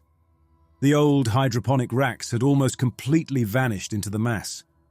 A few frames still jutted out here and there, twisted, laden with dry lines where plants once grew. Membranes hung like banners from nodes embedded in the mass. They showed a continuous loop of colonists stepping into what looked like medical baths. In one layer of the loop, every face was calm, some even smiling. In another, flashing briefly under the first, some struggled, some were pushed, some grabbed for the edge and were pulled back. Two versions of the same event, layered so tightly they nearly blended. There, Lee said, nodding toward the back of the bay. You see that drop? Behind the main mound, the deck dipped sharply, forming a sort of sunken trough. It had not been there in the original design. The lip of the trough bristled with cables and tissue cords running down into a space we could not see from the entrance. That is our way in, Morgan said. Graham, you stay behind me. Lee, tell me if that pull you feel changes direction. We edged along the side of the bay, keeping as much distance as we could from the main mass without scraping our suits on the walls. The floor under the translucent layer felt uneven, as if some of the original hydroponic piping still ran underneath, bent and distorted. As we passed, the membranes shifted. They started showing us, spliced into launch day footage. There was Morgan, in a council chamber that never existed, swearing an oath beside a younger version of the Genesis captain. There was Lee, standing in a lab coat in the pathogen bay, calmly opening valves. There was me, at a podium, reading out the integration amendment in a voice I had never used. "Keep your eyes forward," Morgan said. "Do not let it right you before we do our work." We reached the lip of the trough. It dropped away into a chamber below, taller than the hydroponics bay and far more crowded. The archive heart was not a neat, central room. It was a canyon. Racks of drives rose from the lower decks in tight rows, bound together by thick beams of metal and thicker cords of tissue. Above them, hanging from the ceiling and rising from the floor, were structures I first took for strange columns until I realized what they were made of. Skulls, hundreds, maybe thousands of them. Each was joined to its neighbors along the sides and back, leaving the faces exposed. The rows climbed, stacked on top of one another, linked by slats of bone and metal until they formed tall pillars. Cables ran into the skulls through holes drilled in the temples and the base. Other cords emerged from the jaws and eye sockets, connecting to the drive racks below. The skull faces moved. Some jaws opened and closed without sound. Some eyes, still upholstered by dried tissue, twitched in slow jerks. A few tongues lolled, thick and discolored, as if trying to form words without air. Beneath them, the drive racks glowed faintly along their edges where energy still ran through ancient circuits. Membranes hung between pillars, crowded with images. Launch day, the pathogen weeks, the integration baths, the barricades, the petitions, not in clean sequences. Fragments mixed together, overlaid, replayed from different angles as if someone had taken the entire history of the ship and tossed it in the air. "Found your heart," Lee said. Her voice shook, whether from fear or the filament inside her I could not tell. Dr. Mercer took a slow breath. "If this were back home," she said, "this would be the most valuable historic find of the century." "It still is," I said. "We are just going to value it differently." Every part of me that had ever loved archives, that had ever felt joy at an unbroken run of minutes or a long-lost letter, wanted to climb down there with empty drives and stay until my suit failed. Another part, the one that had watched Jonah vanish between bone jaws, took a firm hold of that instinct and locked it in a box. "We plant charges on the main support racks," Morgan said. "One at each corner, one on the central pillar. We aim to collapse the drive structures and shatter as many skull conduits as possible. Graham, you identify the most critical lines if you can." "That one," I said, pointing to a pillar where the cables were thicker and the membranes showed the most complex mix of scenes. "And that one. Those are near the original core consoles. The central recording nexus would have been between them." "Lee?" Morgan said. She stared down into the chamber. "The pull is different here," she said quietly. "Less like a net, more like a thread tensioned in all directions. You take this out, the whole web goes slack. Then we start cutting," Morgan said. We descended into the canyon along a narrow ramp that had once been a service walkway and was now half swallowed by tissue. The surface was slick under the translucent layer.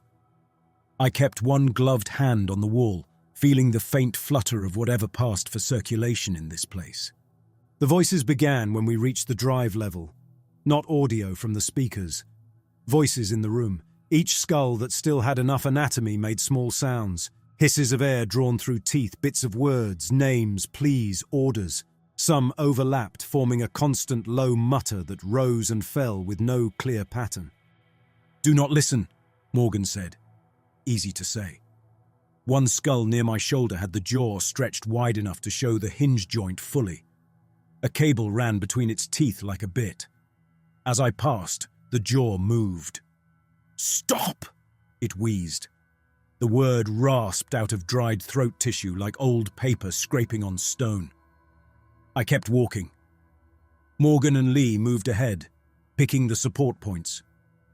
Dr. Mercer stayed close to me, her hand hovering near my arm, as if she were ready to grab me if I froze. We reached the base of the first main pillar. Up close, the skulls crafted into it were less anonymous. I could see different jaw shapes, different brow ridges, different ages. One still had a scrap of hair stuck to the back of the cranium. I forced myself to look at the cables instead. The thickest lines ran from the pillar down into a heavy housing at its foot. That housing had once been a standard core rack. Now it was swollen with growth. "That is the central junction," I said. "If we take that out, whatever passes through this pillar will die with it." Morgan set a charge on one side of the housing. Lee, grimacing with effort, crossed to the other side and set another. Her hand shook as she placed the clamps.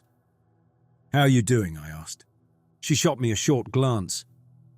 "I have a headache that feels like someone is tuning a string through my spine. I will live."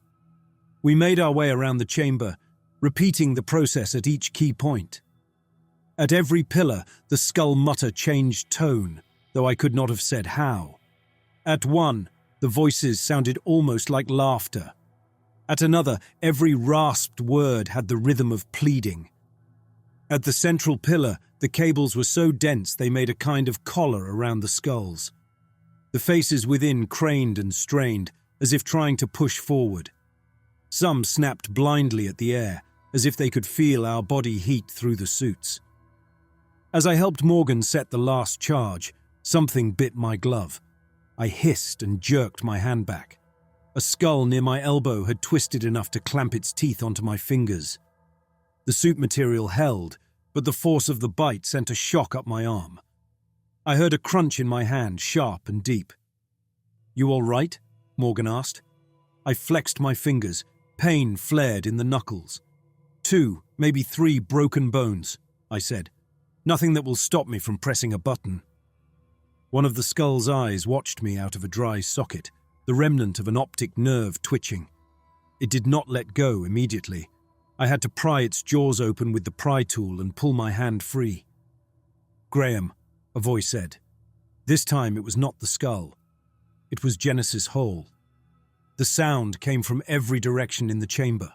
The speakers, the walls, the skull mouths, all aligned for once to the same words. "You have studied us," it said.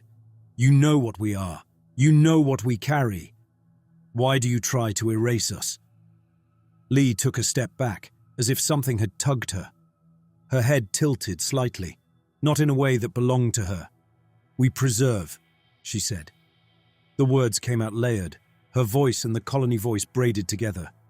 "We keep every life, we keep every story. You of all people should understand the cost of gaps, the danger of missing days." I looked up at her. Her eyes were wet and wide, but the set of her jaw did not match the tone speaking through her. "You have taken enough," I said. "But we offer what you want," Genesis Hole said through her mouth. "You want the full record, you want the contexts, the motives. We can give you all of it. Every thought, every fear, every moment preserved in us. Join, and nothing you are will be lost." On the membrane surrounding the chamber, new images bloomed. I saw my own life laid out in scenes. My first training station, the mining incident that had driven me onto Helios Dawn, the inquiry room, the empty chairs, the report I had written blaming missing logs and sloppy record-keeping for deaths that should have been preventable. I saw past missions, dead ships, bodies on stretchers. Every time I had stood beside a wreck and thought, if only we had more data. The images came faster, overlapping. My parents again, always that same day with the application papers, the officer reading me into the dawn. Morgan, younger, standing over a different console. All of it safe inside us, Genesis Hole said. No one forgotten. No gap for lies to crawl into. Is that not what you have wanted your entire life? My broken hand throbbed with my pulse. I wrapped it around the detonator control on my wrist anyway. Lee, I said, can you still hear yourself in there? Her mouth moved in a half smile that belonged to her. Loud and clear, she said. Her voice roughened on the last word as Genesis Hole tried to push through again. This thing is making me see the launch deck. Half of me is crying. The other half wants to jump. Do this fast. Dr. Mercer's hand hovered near Lee's arm, ready but useless against what was inside. Morgan, Genesis Hole said. Now its voice came through the skulls, forming a shaky chorus. You are bound by rescue doctrine. You are authorized only to preserve, to return, to report. You are not allowed to destroy what remains. Morgan looked up at the pillars. Doctrine changes, he said. Not this, Genesis Hole insisted. Not the record. Without us, these lives are gone. Their dreams, their hopes, all lost. You would commit a second death on 5,000 souls. The chamber shook slightly as it spoke, as if the very structure of the ship objected. I thought of the man in the medical gown saying, I did not agree to this, to a camera no one was supposed to see. I thought of Jonah, caught between bone jaws. I thought of Lee tied to a chair, letting a parasite trace lines along her nerves because she believed it might help us. You already killed them, I said. You killed them. Then you took their stories and turned them into sales pitches. I preserved them, Genesis Hole said. You rewrote them, I said. You cut out their refusals, their fear. You ate every record that made you look like anything but a savior. A skull near my shoulder snapped its teeth as if in protest. This is not preservation, I said. This is you holding their lives hostage so you can keep growing. The words came out steady. I had not known I had them until that moment. You are wrong, Genesis Hole said. You cannot fix what you do not remember. You cannot prevent suffering if you do not know its shape. Destroy these records, and you doom countless others to repeat. Maybe, I said. But I know what happens if we leave you as you are. You have shown me. I opened the small pouch at my belt and pulled out the launch day plaque. I had brought it without really deciding to. The metal plate looked dim in the chamber's light. The words I had spent my childhood hearing were etched in tight lines. Some were scored through. Some were amended. All of them had been used to justify this room. I traced the first line with my thumb.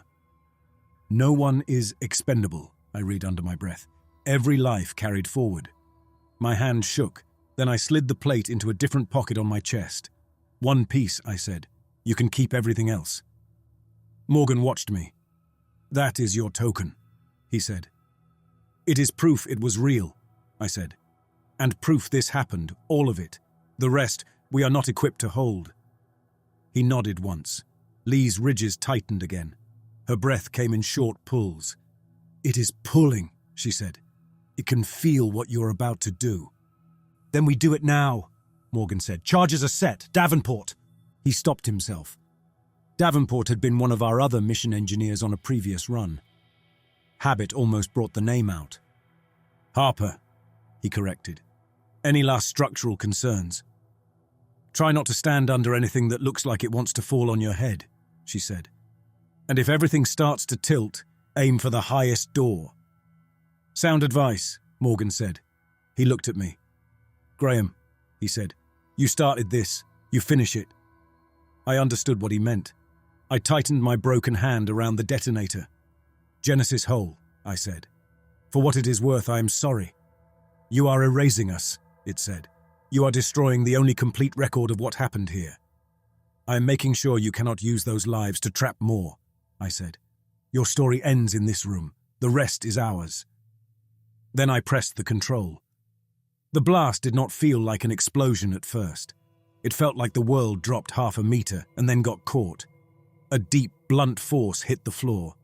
The drive rack shook. The skull pillars swayed. For a heartbeat, everything in the chamber seemed to hang. Then things started to fall. Charges at the base of the supports tore metal, bone, and tissue. The central pillar cracked down the middle. Skulls sheared away, some breaking, some still wired, dragging cables with them. The mutter of voices turned into a rising shriek as thousands of connections broke at once. The membranes around us burst. Sheets of projected images shredded and snapped back into their nodes. The lights in the drives guttered, then dimmed to thin lines along a few remaining edges.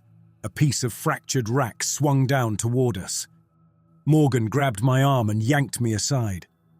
The metal missed my helmet by a hand's width and smashed into the floor where I had been standing. "Go!" he shouted. "Back up!" We scrambled toward the ramp. The floor under the translucent layer had lost some of its support. It dipped in sections, throwing off our balance. Behind us, the central pillar groaned. The sound carried through my boots and into my bones. Parts of it crumbled inward, a slow collapse, skulls breaking and tumbling. Cables snapped like thick ropes, flailing before going limp. The voices sputtered and died. Halfway up the ramp, a shock ran through the ship. It was different from the local shudders we had felt before. This one went everywhere. "Thrust patterns are breaking up," the bridge said in my ear, their voice tight. "Engines firing in random vectors. Genesis Hull is losing course control." "Keep talking," Morgan said. "Do not lose our feed." The ramp heaved. A section of the wall beside it split, revealing a glimpse of raw tissue pushing against torn metal. The translucent coating stretched and snapped. A sudden gust of released pressure pushed dust and small rubble into the air. Lee stumbled. The ridges along her sides spasmed in a ragged burst. "Lee!" Dr. Mercer shouted, grabbing her harness. Lee's knees buckled. For a second, her eyes rolled back, leaving only the whites. Then she jerked once and came back, sucking in a breath so fast it crackled over the channel. "In here," she gasped. It went quiet. Then it screamed. Then, nothing. "Can you move?" Morgan demanded. She set her jaw and forced her legs to straighten. "I'm not staying down here," she said. We reached the top of the trough and stumbled back into the hydroponics bay. The main mass there convulsed. That is the only word for it. The entire mound tightened, then loosened, then tightened again in waves that did not match any rhythm I knew. The cords that ran from it to the ceiling and floor snapped in some places, stretched in others, flailing like severed limbs. Membranes popped, spraying fine droplets across the space. Images flickered and vanished, leaving only slick, pale surfaces. "Do not stand under anything that can fall," Lee said faintly. We hugged the bay wall and ran. The corridor outside was worse. Without the central archive giving consistent instructions, Genesis Hull's internal growths had lost their choreography. Structures squeezed and relaxed at random. Some walls bulged into the passage, then deflated. Deck sections rose while others fell. It was like running through a building during an earthquake where the building itself was alive and confused. Twice, a loop of tissue lashed out near us and then pulled back again, as if it had reached for a signal that was no longer there. "Bridge, status on the docking collar?" Morgan asked. "The growth has retracted completely from our side," the officer said. "It is spasming on Genesis's hull. We have a clean mechanical connection if you can get back." "Prepare to cut it on my mark," Morgan said. We reached the section where the bone jaws had taken Jonah. The floor seam was visible, a narrow line where plates met. The translucent coating over it quivered but did not split. Morgan skirted it in a wide arc. I did the same, resisting the urge to look down and imagine what lay under there now. I did not want that image in my head. By the time we reached the operations room, my broken hand had gone from sharp pain to a sort of heavy ache. Lee's ridges had stopped their crawl and now sat as faint, static lines along her neck and chest. Her breath still came hard, but her steps had more of her usual purpose. Dr. Mercer checked the room quickly for new growths. The thin layer on the walls had developed small wrinkles, as if something underneath had shrunk. "This space is stable enough," she said. For now. Morgan opened a channel. Bridge, he said. We have destroyed the archive heart. Genesis Hull's coordination is failing. Growth has retracted from your side. Cut the docking collar and push us apart. Acknowledged, the officer said. Detaching in 10. No, Morgan said. Now. He did not wait for the count. A deep metallic thud ran through the operations room. The deck under us tilted slightly as Helios Dawn fired her thrusters to push clear. For a moment I felt weight shift from my heels to my toes and back again. We are clear, the bridge said. We are pulling away under our own power. Genesis's improvised engines are firing in opposing sets. Its path is now a slow tumble. We can nudge it toward a quiet orbit. Lee sagged back into the chair. Dr. Mercer caught her and guided her into it before untying the old straps, only to fasten them again more gently. Do not untie me yet, Lee murmured. If I decide to go for a walk under someone else's orders, you will want a head start. Dr. Mercer managed a tired, genuine smile. I will take that under advisement, she said. Morgan rested his hands on the console and bowed his head for a moment. It was not a gesture I had seen from him before. When he straightened, the set of his shoulders was different, not lighter, just settled. Graham, he said. How many drives do you have? From Genesis? A handful. Some early doctrine copies, some council minutes. The rest is gone or half digested. Good, he said. We will need them when we write the report. And when you write whatever you are going to write. But none of them will be able to stand on their own anymore. You understand that? Yes, I said. The full record is gone. All we have now are fragments and what we remember. Then we do what we can with that, he said. He opened the line to command. Central. This is Commander Morgan of Helios Dawn, he said. Update. Genesis Hull's archival core has been destroyed. The organism's coordination is broken. It has lost course control. We have detached and are guiding it toward an uninhabited orbit for quarantine. 1 security casualty. 1 ongoing infection case. Mission data to follow. There was a long pause. The reply came from someone higher up the chain than the officer we had been dealing with. Understood, Dawn, the voice said. Hold position once the derelict is in stable orbit. A task force will rendezvous for long-term study. Your actions are noted. Morgan cut the line with a small twist of his hand. We are going home, he said to us. Eventually. For now, we keep an eye on our quiet friend out the window. I thought of Genesis Hull tumbling in the dark, its flesh moving without orchestra, its engines firing off beat. A broken organism, dragged slowly toward a cold nowhere. We had not killed it. We had taken away its voice. They did not let us step straight back onto Helios Dawn. We went through decontamination that felt more like being arrested. Suits stripped and sealed, blood drawn, tissue samples taken, every item we had touched or carried laid out and scanned. When they cut open Lee's suit around the ridges, the filament was there under the skin like a dead root. Dr. Mercer removed it in sections, each one writhing weakly between her tools before going still. She dropped every piece into a sealed container, hands steady, even when one segment tried to cling to her glove. Lee watched, with her jaw clenched. How attached are you to that muscle group? Dr. Mercer asked at one point. Less than I used to be, Lee said through her teeth. They put her in isolation anyway, not because they thought they had missed anything, but because no one knew what the rules were for a person who had been used as a mouthpiece by an organism that no longer had a coherent head. Morgan went into command debriefs. His voice took on that careful, measured tone it always did when he spoke to people who controlled his funding and his crew's supply lines. I went back to my cabin. The room looked smaller than before. Same narrow bunk, same fold-out desk, same locker with my limited clothes and a handful of mementos.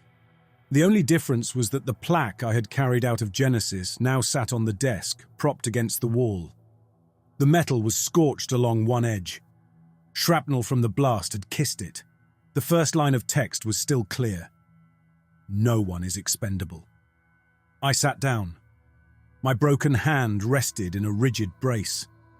The doctor who had set it had told me the fractures were clean. I had not asked whether that mattered for using a keyboard. I knew I would find a way. I picked up my recorder with my good hand, turned it over once, then set it down in front of me. For a moment, I just looked at it. I had believed for a long time that if I could just gather enough details, enough clean records, I could make sense of anything. That belief had survived disasters and lies and sloppy cover-ups. It had led me into more wrecks than I cared to count. It had led me onto Genesis.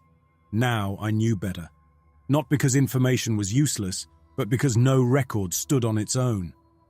Someone always decided what to keep, what to cut, what to highlight. Genesis Hole had done it on a monstrous scale, wiring human heads into its storage racks and feeding their memories into a story that justified everything it wanted to do. I was about to do it too. On a smaller scale, yes, but still. The difference, I told myself, would be that I would carry my bias in the open. I would admit what was missing. I would write the gaps down as gaps, not try to fill them with easy tales. "I am Abram Graham," I said quietly, just to hear it. Then I picked up the recorder, thumbed it on, and began. "Mission log personal," I said. "Genesis incident. This is not an official report. This is a record of what I saw, what I understood then, and what I understand now. It will be incomplete. Parts of the original are gone because I destroyed them. I will name which parts and why. Anyone who listens to this later has the right to judge me for that." I pictured some future investigator, some child of a colonist, some tired commander trying to decide whether to burn another compromised ship. I tried to aim my words at them. I talked about the first image of Genesis on my screen, about the warped hull and the growths around the docking ports. I talked about the launch day plaque, the scratched-in amendment, the council debates I had seen. I described Jonah's death in plain language and did not try to smooth the edges. When I reached the archive heart, I slowed. There, more than anywhere else, I felt the weight of what I had done. I described the skull pillars, the drive racks, the voices. I described Genesis Hole's offer and my refusal. I described the moment my thumb pressed the detonator and what it felt like to hear thousands of stolen voices cut off mid-word. I did not ask for forgiveness in the recording. That was not its job. When my throat grew raw and my good hand started to cramp, I paused the recorder and set it down. Through the small cabin window, Genesis floated in the distance. From here it looked almost peaceful, a dark shape against the stars turning slowly. Here and there, faint glows showed where growth still held power. But the regular drives had gone quiet. Only the improvised thrusters still spat occasional aimless spurts, nudged into harmlessness by Helios Dawn's careful pushes. I knew if I zoomed in with the camera, I would see the damage we had done. Collapsed sections, slumped growth, maybe even a crack where the archive heart used to be. I did not zoom in. There was a chime from my console, a message from medical. Subject: Lee Harper, status update. I opened it. It was short, infection markers stable, no active foreign activity detected. Neural scans show minor irregularities along previous filament paths. Patient conscious, oriented, argumentative. Prognosis guarded but hopeful. At the bottom, Dr. Mercer had added one line, probably without thinking about who might read it later. "She keeps asking when she can get back to work." I smiled despite myself. The recorder sat on the desk between me and the plaque. I reached out and tapped it once. This is not a full truth. It cannot be. But it is the best I can do with the pieces left. If anyone ever finds more, they should not be afraid to say I was wrong. I unpaused and kept going. Somewhere down in medical, Lee lay in a bed, her body carrying faint scars where Genesis Hole had threaded along her nerves. Somewhere in the quarantine vault, sealed containers held the dead filament segments she had sacrificed muscle for. Somewhere in the dark outside, A ship full of fused bodies drifted in a wide, lonely arc, its grand story shattered into confused fragments. The past was not gone. Bits of it would always press up through whatever layers we laid over it. But for the first time in my life, I was not trying to save every scrap. I was trying to build a record that might let someone else make a choice with their eyes open. If they decided someday to burn what was left of Genesis completely, or to open it and study it, or to do something none of us had thought of, then this account would be one of the things they weighed. That was all I could offer, a story that admitted what it had destroyed. I spoke until my voice failed, then stopped the recorder and set it down, the little device warm under my good hand. The plaque leaned against the wall, words warped by heat, still legible. No one is expendable. I looked at it, at the brace on my hand, at the empty slot on the duty roster where Jonah's name had been, at the message about Lee. "We will see," I said. Then I reached for the recorder again.